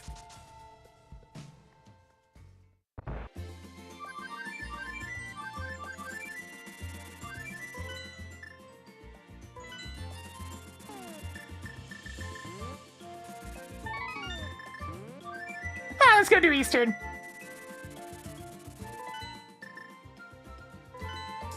Okay, so there's this trick called Fake Powder, right? For some reason, if you have Cane of Samaria, but don't have any magic, press the button to activate the Samaria, immediately followed by pause, and then scroll over to the hammer, to the mushroom. It will use powder? Question mark? Now, it will use whatever item you scroll over to. This includes the mirror, so don't accidentally fumble and do that instead. Especially if you're, say, trying to do fake powder to get fairies at the top of Ganon's tower. That would be a bad thing.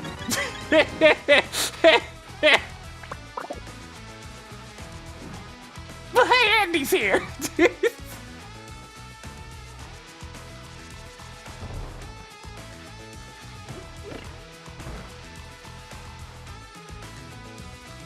Man, I actually really like playing as Andy in Advance Wars 2. There's just so many different powers that he can just deal with. Oh, hey, it's actual powder.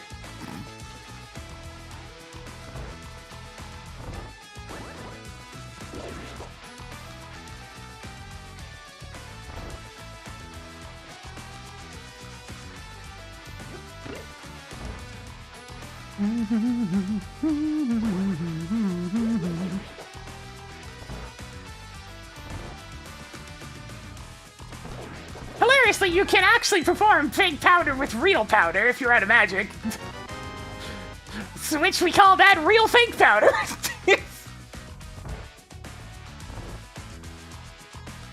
Yeah, but Colin's usually banned. So...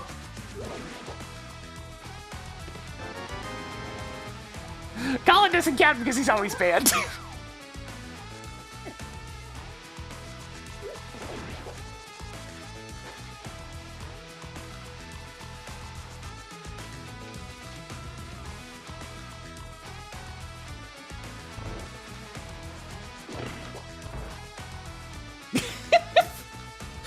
It's like, nobody wants to deal with Colin. Nobody wants to deal with Kanbei.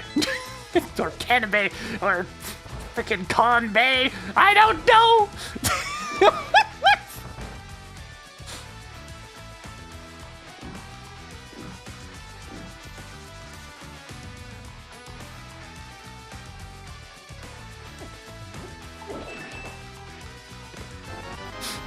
Did they actually ever say his name during the new release?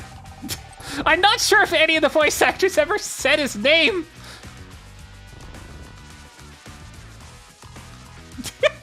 Because, of course, Sonya always just calls him father, and he doesn't really interact with anybody else.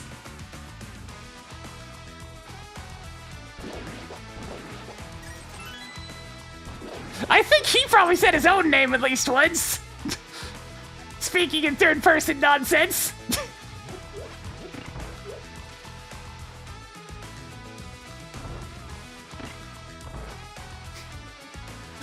Kanbei will deploy a mountain of troops.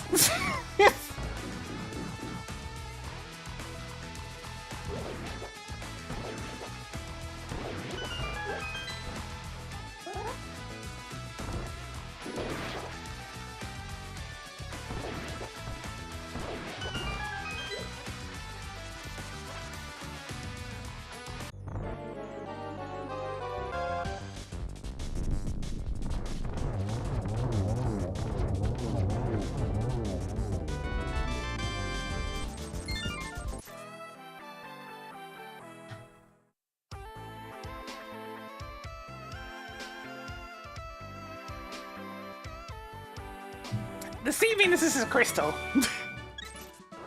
Oh yeah, we got like 500 Pokédollies.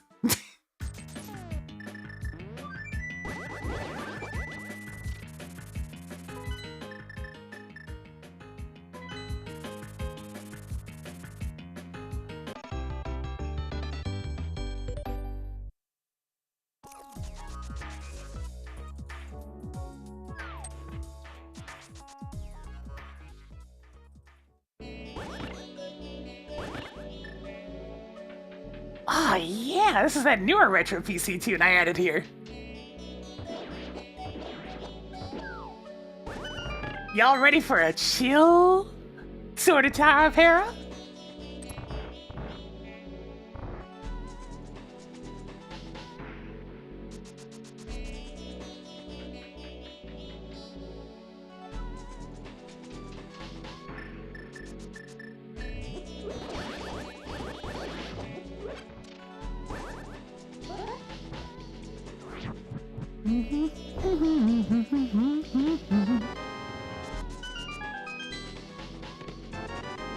Oh hey! That didn't get very far.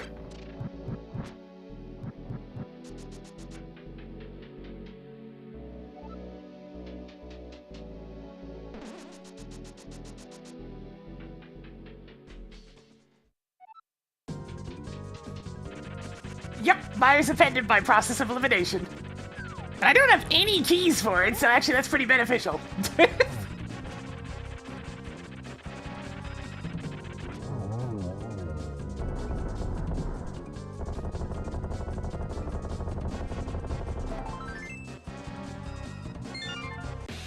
Also, Kanbei is banned.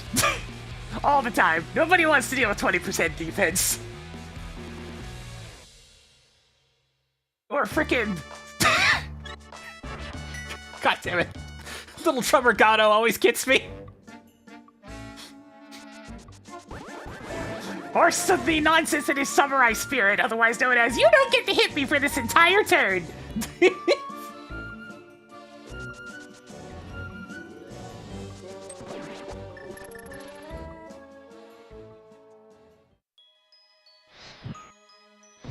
Oh no, I think Ice Palace might be a little bit upset about me leaving it earlier.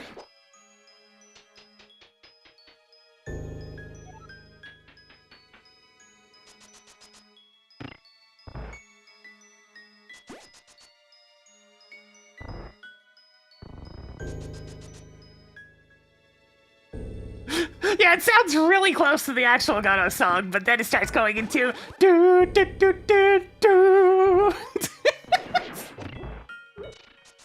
Stupid high quality rips.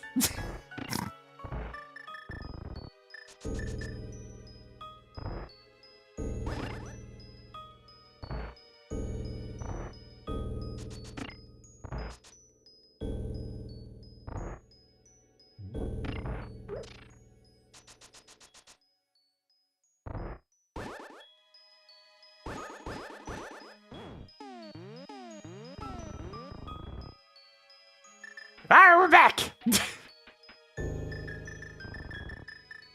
Now that I have still had a logic glove, but I mean, I don't care about logic here sometimes.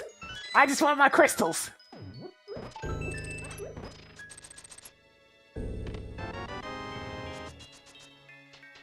don't even have these other medallions. I'm gonna be a little bit sad if there was a glove further in Ice Palace and I just couldn't access it because I didn't have a single key.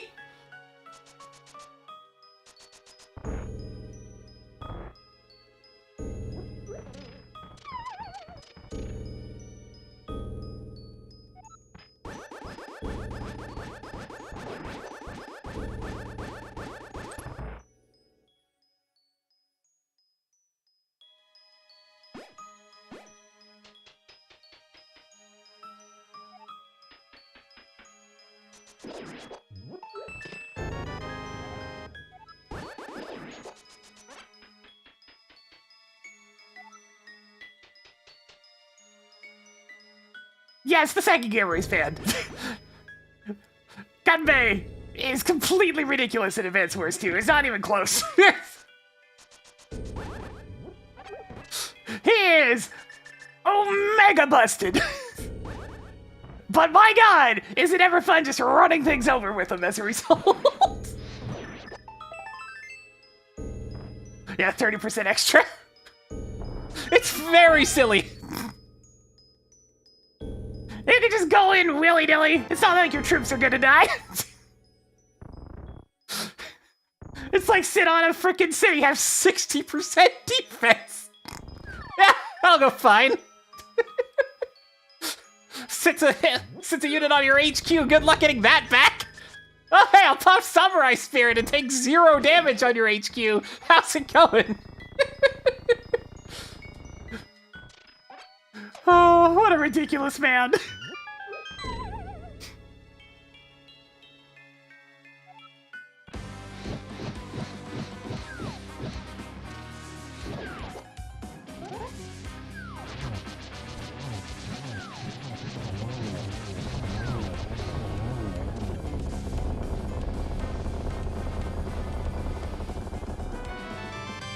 Somebody change up the lyrics to Rah Rah Rasputin. Except changing it like Kanbei and him being Gold Comet's greatest war machine. Cowabunga.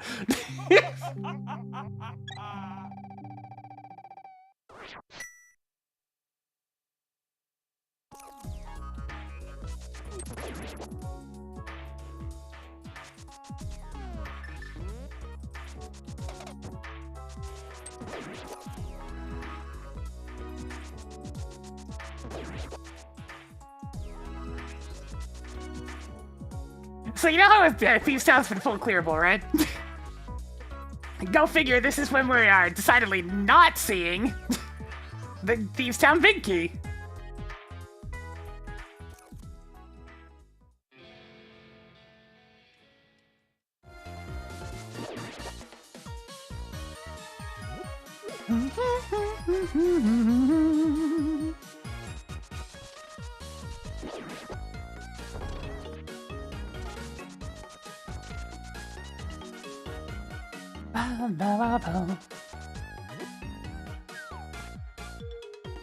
Yeah.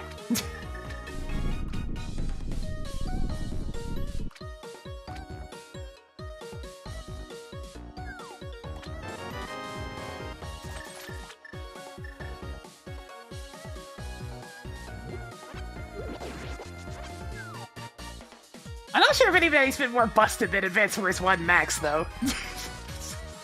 Like, there's been some busted COs over the years, but I think Advance Wars 1 Max might still take the cake. Plus 50% attack power. Just doesn't give a shit about anything.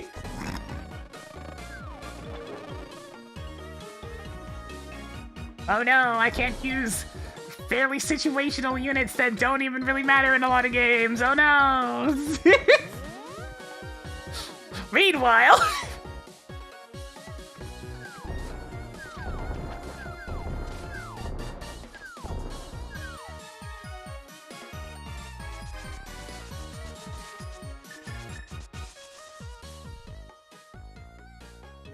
Well, good thing I handed in that mushroom. And there's my Thieves Town Big Key. Nice.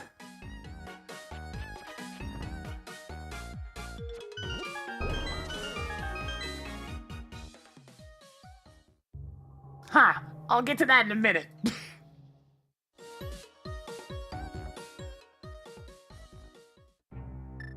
Thanks to Hasula.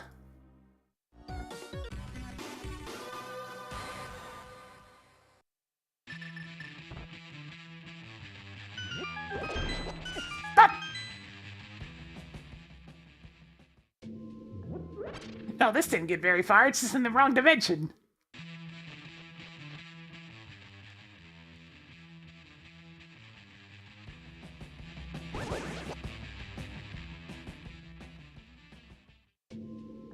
Alright, a bunch of nothing over here.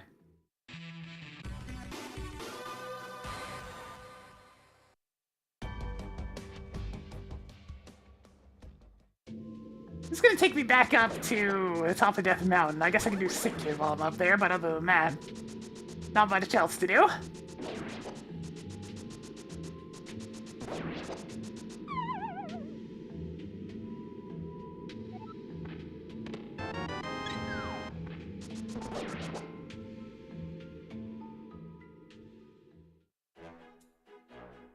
I mean, yeah, campaign Star Meteor Strike. The fact that they gave you an unnerfed version of Meteor Strike in Advance Wars 2, now that's a good completion reward. You wanna just smash things with a giant ball of molten rock?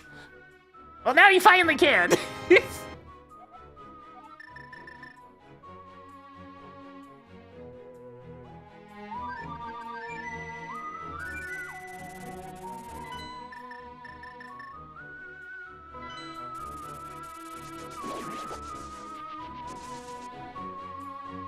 Yes! We'll go out in a molten ball of death!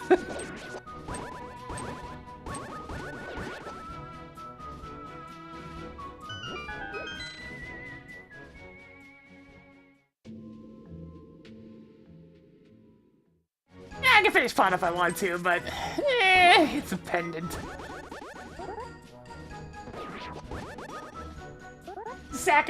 Just a second, I'll be getting back on the path in just a moment.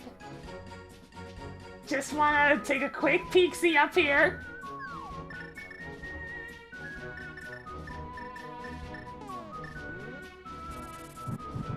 You mean Mega Tanks?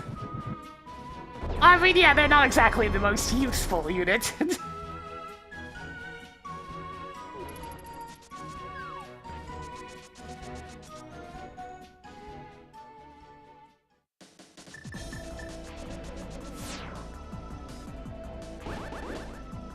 They're abhorrently expensive, slow, and don't have much ammo.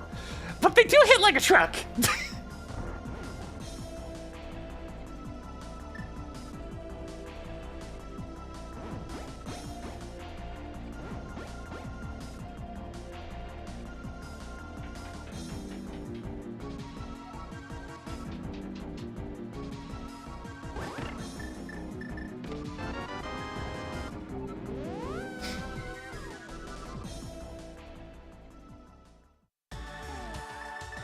Let's go to Thieves Town next, I guess. Whee! While I'm doing this, I should probably take a quick glance at the old pen. Just to make sure. Mega tanks are also a good last-ditch effort to protect an important location. Especially if, say, one of your factories are under attack. They can end up costing you a lot of money, but a big beefy mega tank is hard to move. Unless you're somebody like Grid, in which case, indirect scope burr.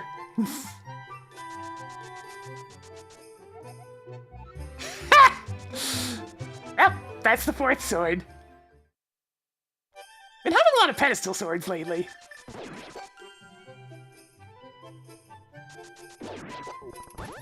Yeah, bombers may be fragile, but they certainly still pack the punch. And they can fly really far!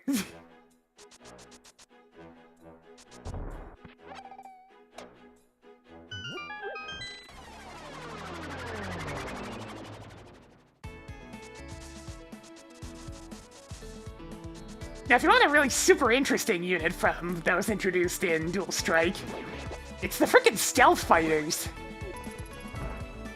They're also importantly expensive, but if you can manage to keep them going and not get them found out, then they can be one of the best units you'll ever have. But it takes a concentrated effort to not lose them. And then making sure to have an APC. Stealth Fighters aren't always bad. There's a few maps where they're allowed. Not a lot of maps, mind you, but there are a few of them where they're allowed. Not always, man. I've played on maps where they're allowed. I should know, I was like an inch away from buying them a couple of times. I actually had an NPC and everything set up ready to get one, but I needed other units first. And then I won the game by then, but like, still I wanted to buy one.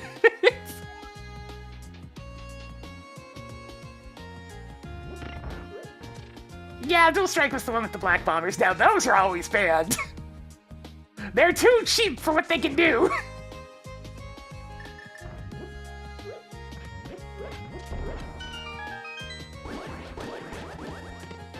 You can have ban them if you want, but I mean, It will turn into a very silly game.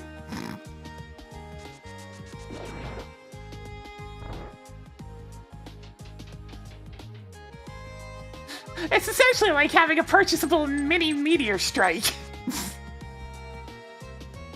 Very powerful.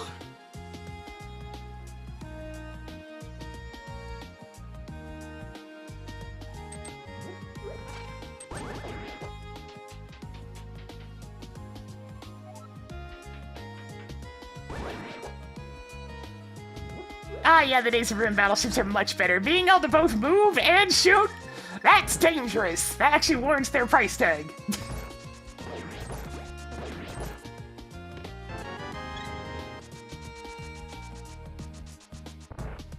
Because as it stands, if I build a battleship versus a human player, it's pretty much a just get the hell off of this exact location move.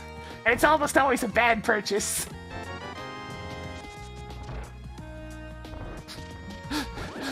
There was one match I had where I bought a battleship, and I think that thing must have cost me like 50 grand by the time the match was done. Because it kept getting hit by freaking global damage. I had to keep fixing it. It did a really good job at preventing an attack on one specific zone, but Jesus Christ, I need money. Stop taking it all with repairs.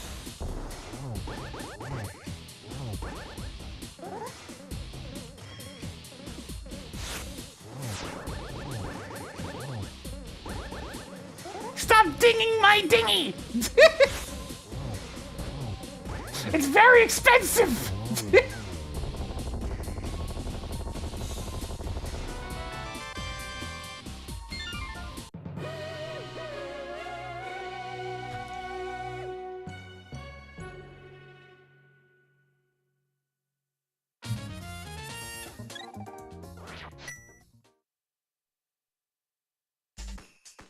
I'm gonna go check out Skullwoods. I mean, Spike Cave just to make sure it was nothing. Because I am actually starting to run out of places to check. We're actually almost to the time of year where this type of music just makes me feel happy instead of bah humbug.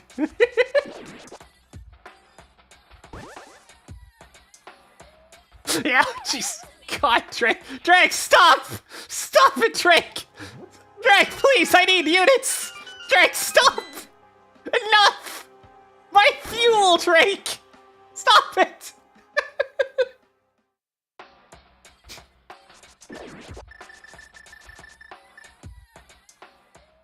Drake is so annoying.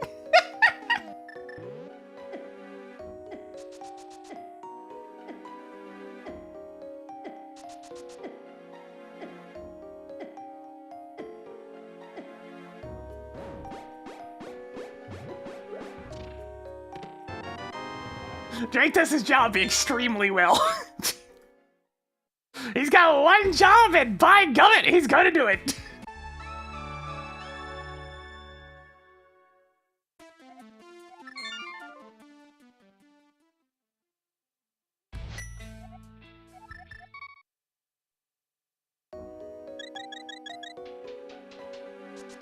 Yeah, and Drake is pretty much a walking superpower. His actual skills, not great. His freaking power, oh my god, please. I played a little bit of Advanced Word by Web, yeah. I don't play it often because I just generally don't have the time. But that's why I've been my primary source, because, you know, it would have been nice to play the Switch game, but a list of things wrong with the Switch game ever expanding.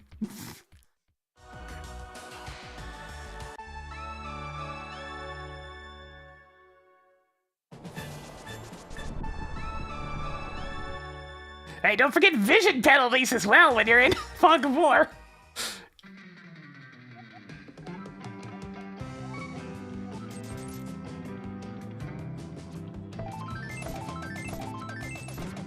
Oh, come on, that last one totally hit. Whatever.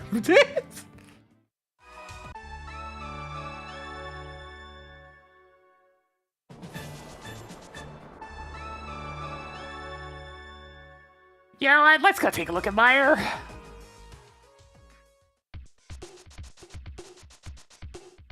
I suppose I could be baited in with some good old-fashioned mid-evo. Oh.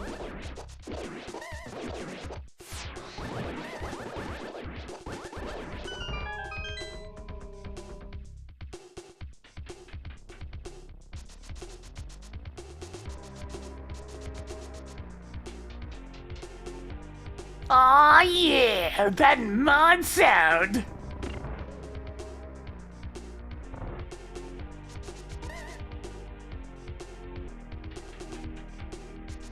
Here it comes!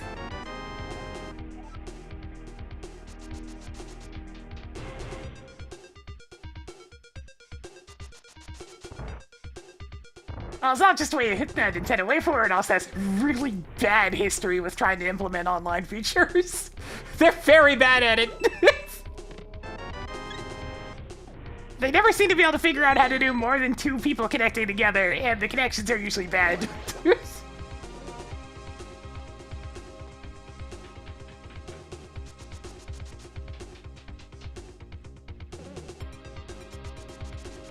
So as much as I can tease Nintendo about the usual issues, this one's probably more to do with WayForward than anything.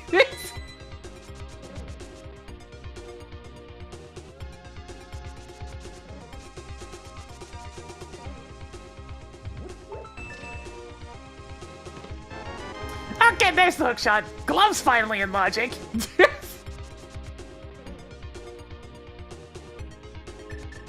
I mean, yeah, the in-game map's always been terrible for facing your friends. I played like 3 maps. Actually, it was 4 maps, I think. Yeah, I think 4. Chelsea and I played a very, very silly round on one of my dumber maps. God, I think it was Grim versus Chess. So that was pretty funny.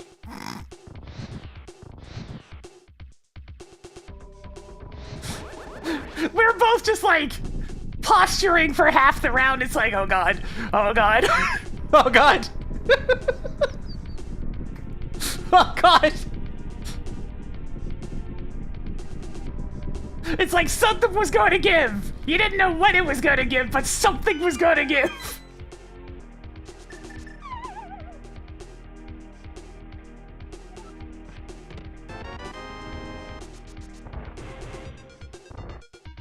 Yeah, I managed to find the opportunity to finally just reel back and punch with Grim, and it worked out.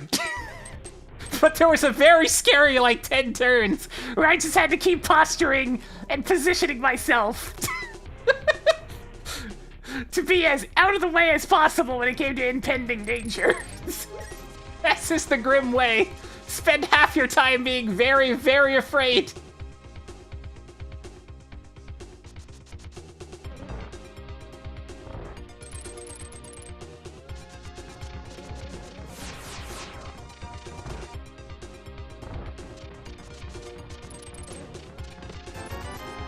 Alright, certificate here was worth it.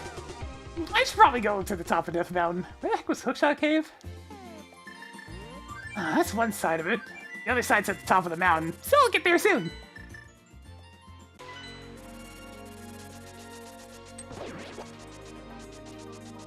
This particular map only had 1 airport, and it was very difficult to get to, so I didn't have it for a while.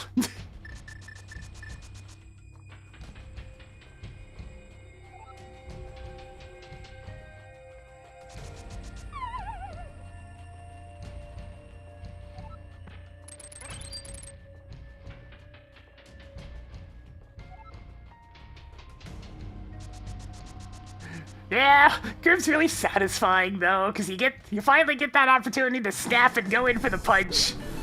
And everything just starts melting like freaking hot butter. And it's so good to just finally reel back and let her rip. I really need to find Mitts, because I'm missing multiple entrances now. It's a bit late for this. I need to find the Swamp Palace Drain. I need to find the back of Desert Palace. That's about it, actually.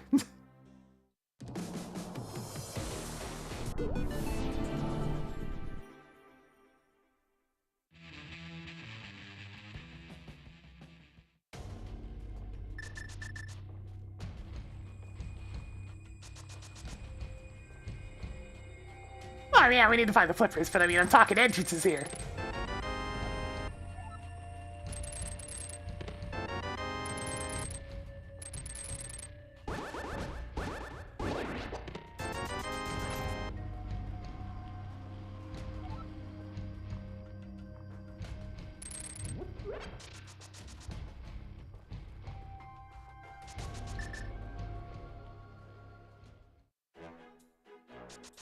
Let's go ahead and finish off Turtle Rock.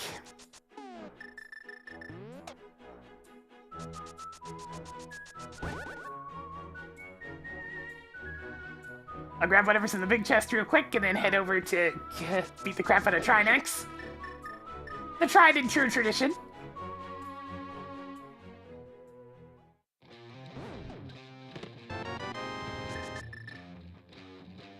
Oh, I do hope it keeps that song. I like that song. Probably, considering it just shuffled.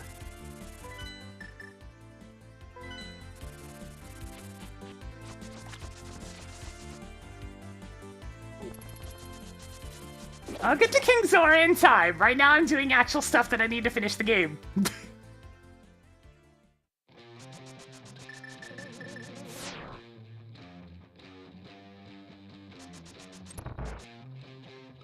Oh, I still strongly recommend Hi-Fi Rush to anybody who likes DMC-style games or rhythm games. Either of them, really.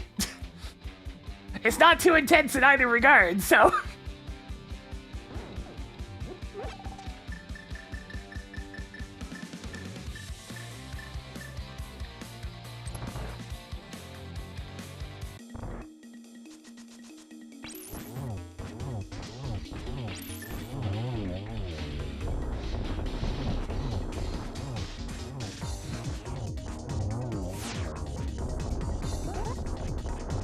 Bring it on, you big old turtle!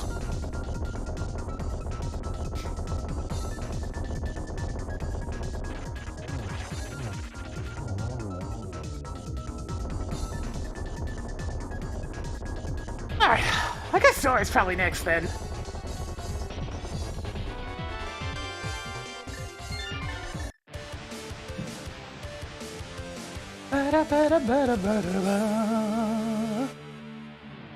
Zora and then Pod. Animatronics can be dangerous, but if you know how to fight them, then it's not so bad.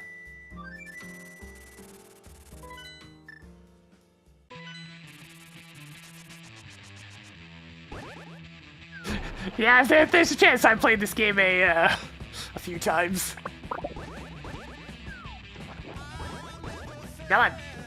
Come on. There it goes.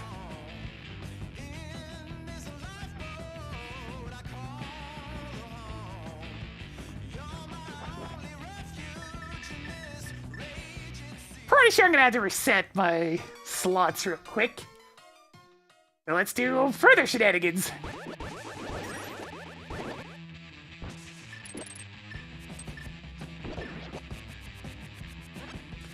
Alright, so just quickly drop about 3 bombs into the water.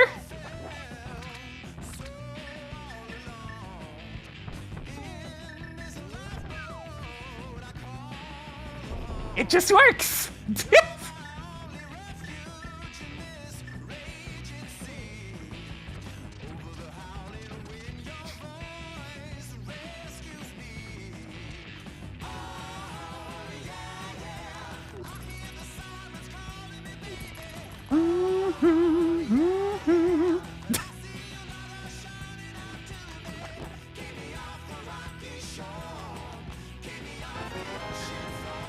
We do still need flippers because Swamp Palace exists, but I mean, everything else I really don't care.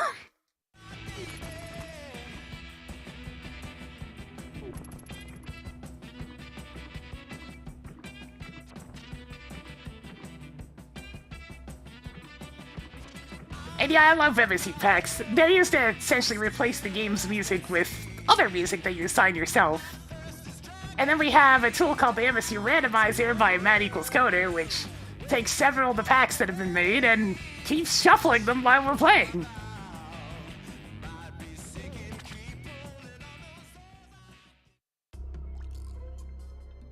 So there's just tons of music.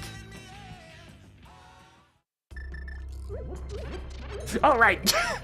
I'm in weird waterwalk state, so I can't actually hold jars above my head.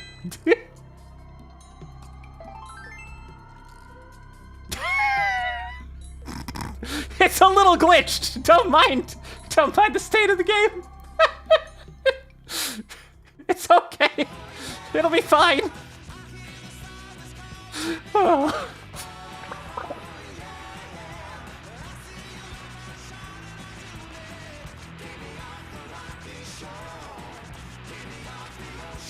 Alright, Zora, what have you been hoarding this whole time?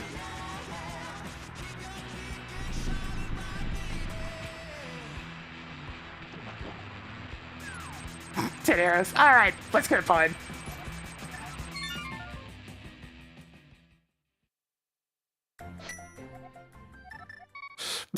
Yeah, just randomly swimming in the floor. Oh man! Here I go swimming through solid dirt again. Hate when that happens. The top of GT is also looking fairly profitable at this point.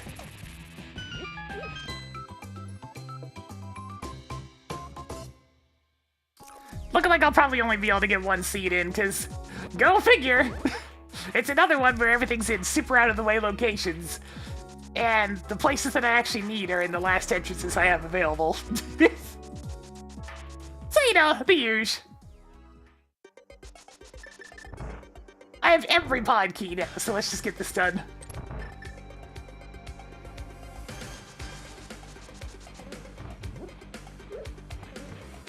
Where was the hospital again?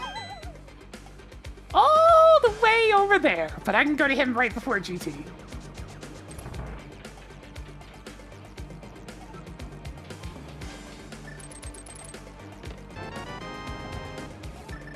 Don't like that!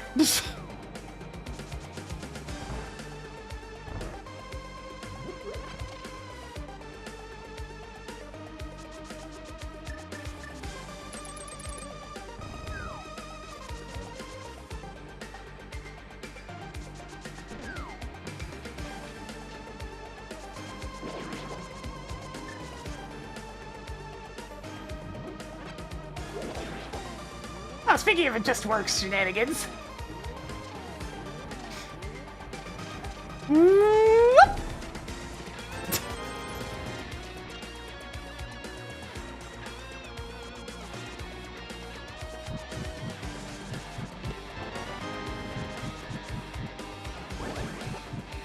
Bombs! They're such magical things!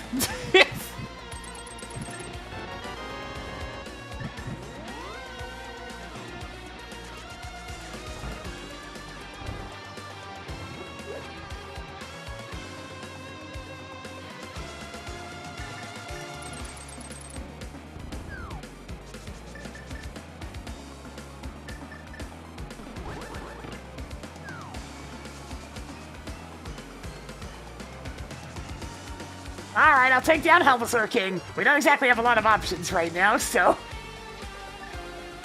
We've got this, we got the Sahasra to turn in from doing this, and we got the top of GT, and that's about it.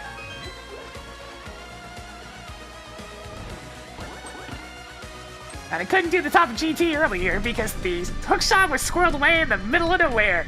Behind the mirror that was squirreled away in the middle of nowhere. In order to get a glove! But now I need the other one.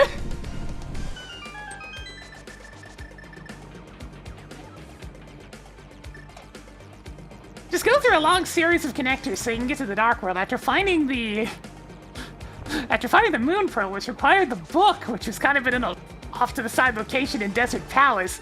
So then you can finally go through the connector again to the Dark World to walk all the way to the other side of the Dark World on foot to get to the Palace of Darkness entrance to pick up your mirror to finally go back up to Death Mountain because I wasn't supposed to have the flute yet, so I would have had to walk to mirror up to the top of Death Mountain to find Mystery Mire so I could go to the back of Mystery Mire and get the hook shot.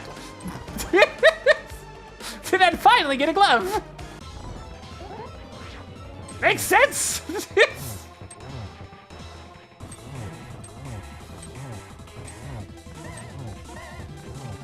One, 2, 3, 4, 5, 6, 7, 8. 1, 2, 3, 4.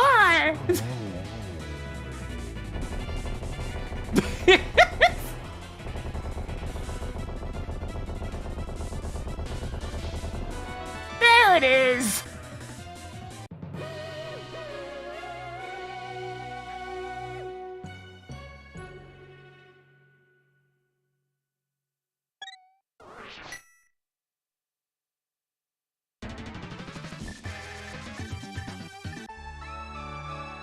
Alright, let's investigate the Titansmith locations.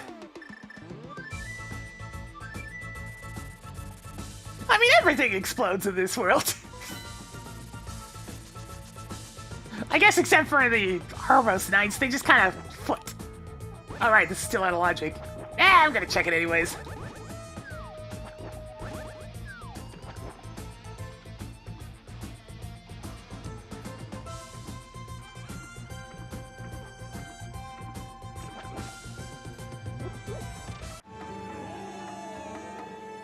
Oh!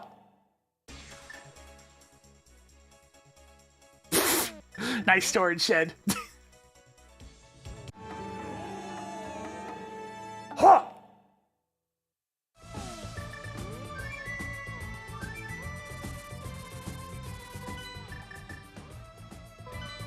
Alright, how many things are hiding in the Mystery Mire area?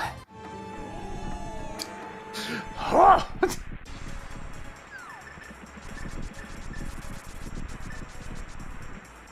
My god, one of my other 2 battalions actually does something. Old man rescue cave. Yeah, sure.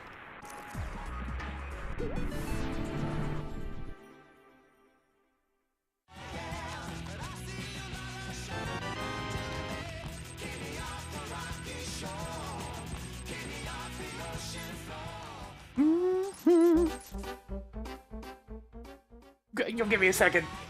I like this song too much.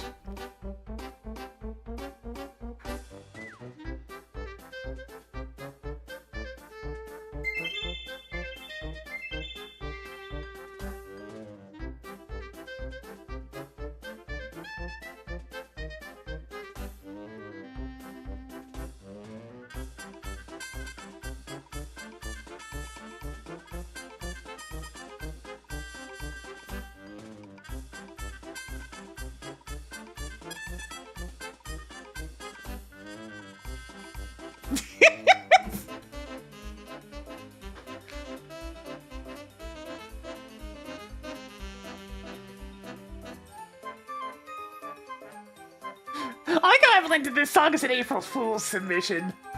But it's just legitimately really good though. It's such a happy song! Congratulations on 100%ing Wario Land 2. It's a bit of a dated game, but I liked it. I just liked all the other Wario Lands better.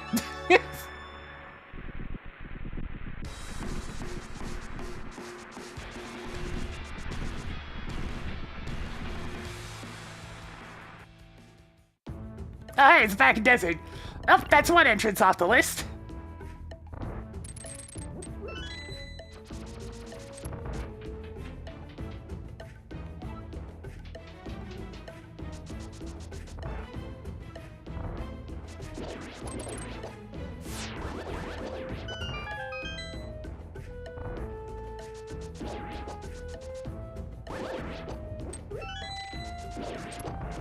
Oh, there's also several stages I didn't particularly care for in Wario Land 2.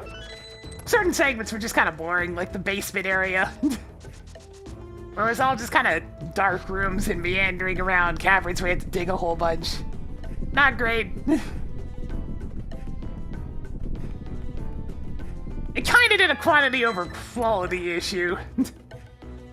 I mean, the rabbit boss is great though, but he's great in both games that he shows up in. The rabbit's OP. They just had good ideas for that guy.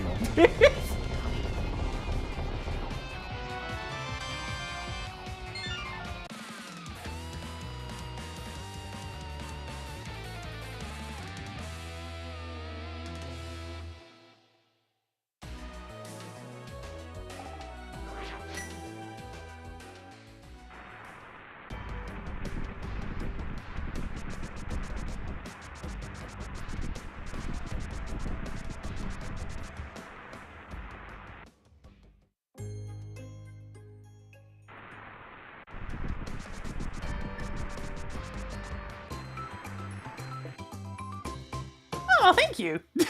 Yeah, a lot of people stumble upon my content with the old Mega Man content. I've been doing live streams for a long time now. It's just, you know, it had to be on a different service up until, like, a couple of weeks ago now. Well, thank you. Yeah.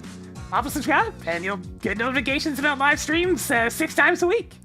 I stream a lot. Alright, unsurprisingly, both the entrances I was looking for were right over here. But there's still the matter of the flippers.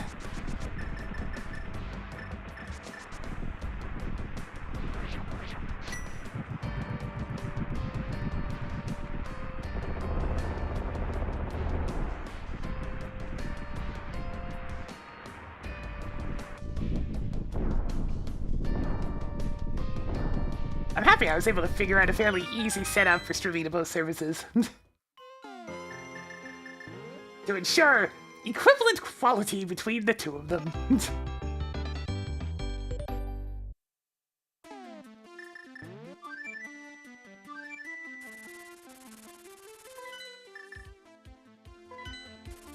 Oh, hey, it's the Quake Medallion! Great. Our options continue to be fantastical. Alright, let's go take a look at Smith's and I guess Peg World. There's not really a lot of entrances left that can have items. In fact, out of the entire list right now, there is exactly one. Checkerboard Cave is in one of the remaining entrances. We've seen everything else.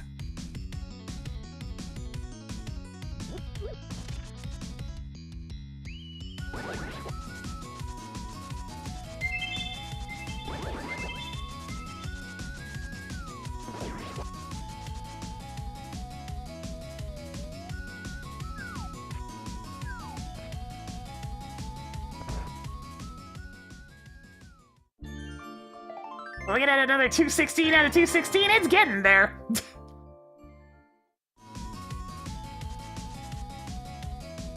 I'm not far off from having to climb Ganon's tower. I avoided it with the thief with the Titan's Mid, but I have to do it anyways. Though if I'm getting 216 out of 216, I'd have to deliberately collect everything in Swamp Palace. Wait.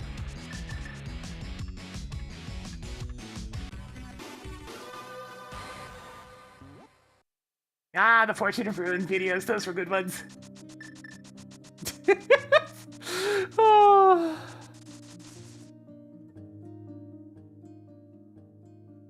Just fun times and messing with both the Jonathan and the Charlotte. I think I showed a lot of people that Charlotte is very strong. People just never really bothered with her because of the spellcasting times.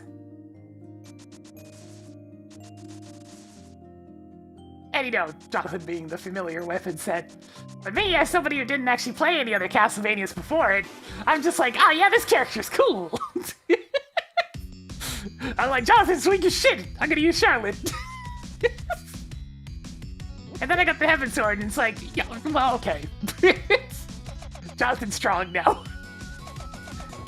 And then I got the Wrecking Ball, it's like, oh, this weapon's funny.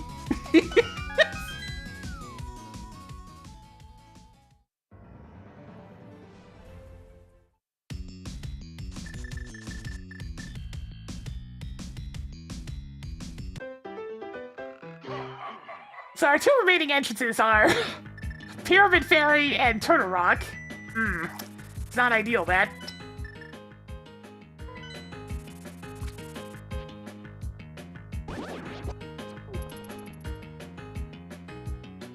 Thank you, we're pretty much done. I just need to find the flippers.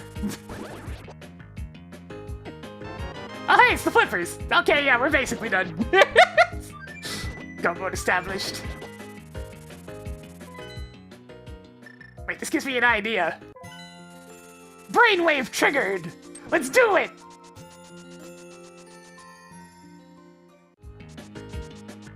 Get a load of this, high brain routing there, there, chat.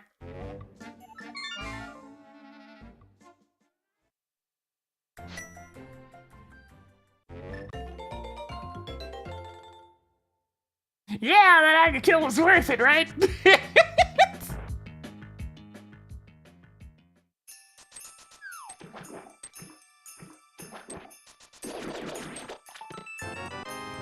There's literally nothing I can get from these chests that'll help, so let's just go to the end.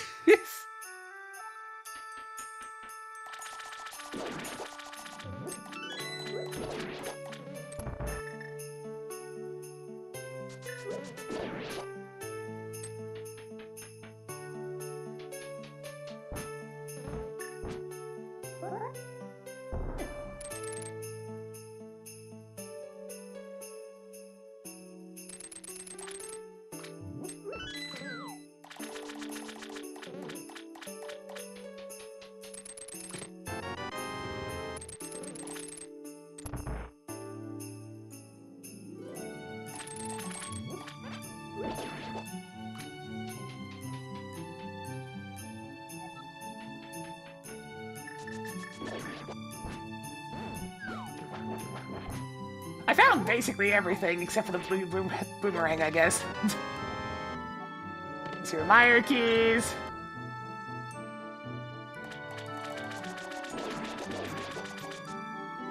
I'm gonna hit 199 out of 216 items.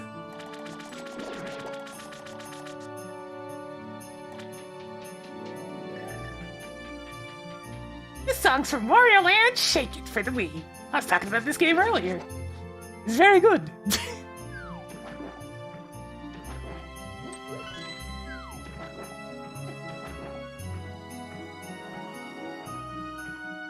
This is one of those games where I play through it and I feel delighted the whole time, because it's just the right length.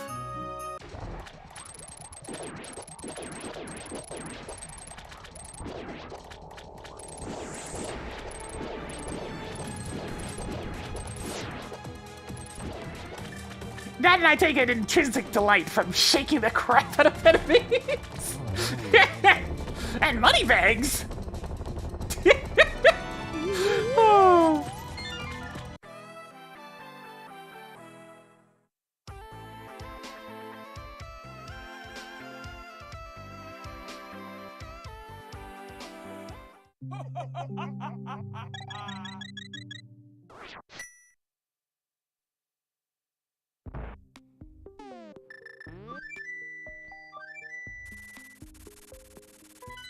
Let's go beat up Kid. And then they never made another one.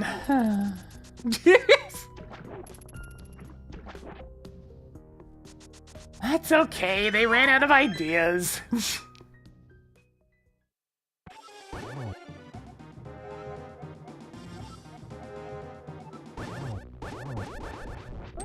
At least half our daily grains come from whole grain products, but what about people with a gluten intolerance?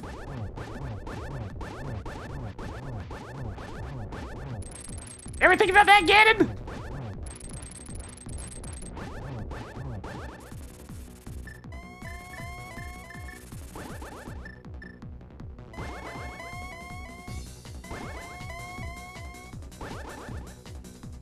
You mean the old YouTube advertisement for Shaken then? The whole thing starts falling apart? Man, seeing that thing nowadays, it brings you back to ye old ancient YouTube appearance. And I must say, there are many aspects of it I don't miss.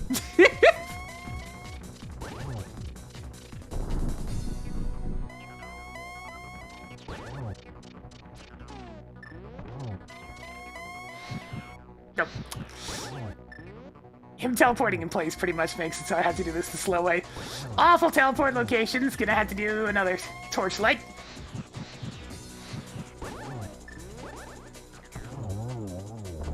Get out of here, Ganon! Oh yeah, I never clicked the go mode item.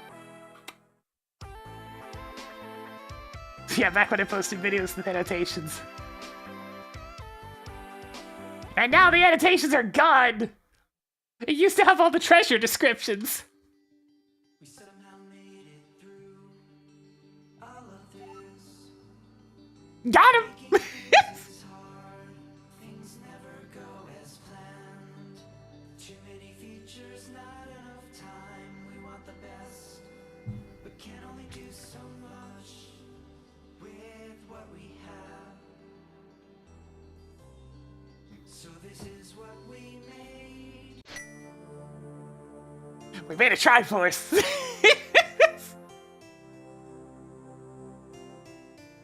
Whew, that was another rough one. I can't seem to get, like, short Crosskeys seeds anymore.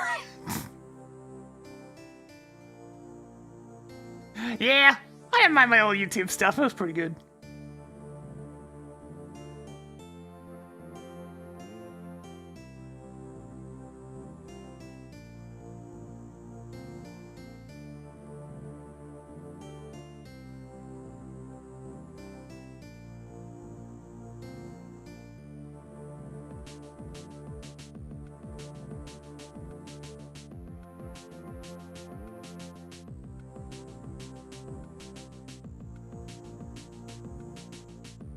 Another very chill little song for Metro PC. Ah, Crosskeys. A bit of a blast from the past, this one, whenever I feel like playing just solo Link to the Past rando. You never know what's gonna happen. Though lately it's mostly been kinda, well, predictable. Slow slogs, mostly.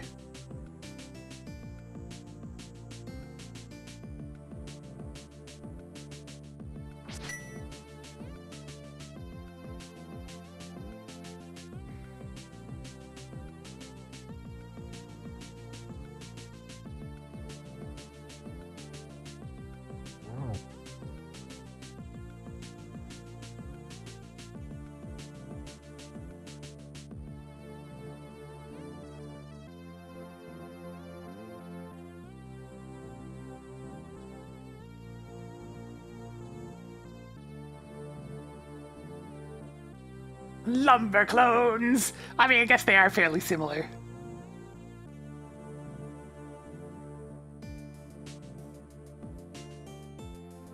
Some of the character sprites in this game are still very odd. Like, Link's default sprite is a little bit strange. I don't know, they couldn't quite do faces at this time. They didn't quite have it figured out. A lot of the faces in this game look weird.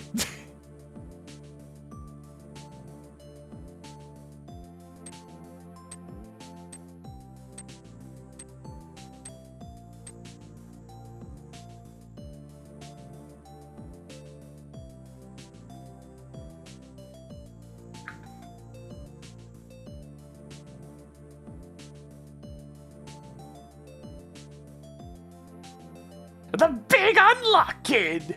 He gave me a decent big key, I suppose. I did need that pod big key, so I mean, it's not such a bad thing.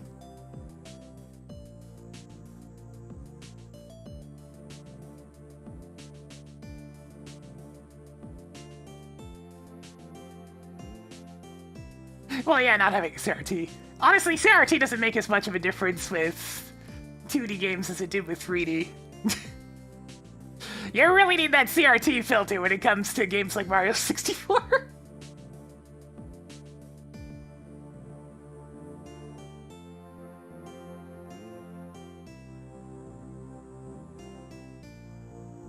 Because crispy Mario 64 looks at least a little bit cursed.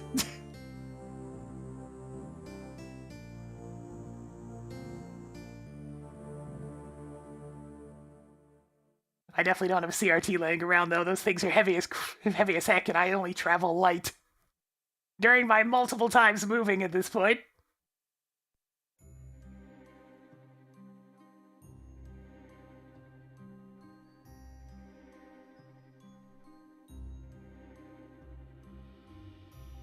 Alright, a little bit of a shorter stream today, honestly, since I really don't have time for a second one, since it took as long as it did. But, you know, we'll probably have a little bit of a longer stream tomorrow because of what I'm intending to do. Yes. If you enjoy the content, please give it a follow. It keeps the helps the channel grow, gets those numbers going on up. We need to succeed here on Twitch.tv. If you're on the YouTube side of things, give it a subscribe. You'll get notifications 6 times a week about the streaming. Don't forget about the VOD and Clips channels. They're connected to the YouTube channel as well for various things that get posted there too. I'm gonna be back with some Portrait of Ruin Randomizer tomorrow, but for now, I'm gonna call ahead and call it there. I honestly really need a nap. I was up too late last night. Until then, though, I'll catch y'all later, okay? See ya!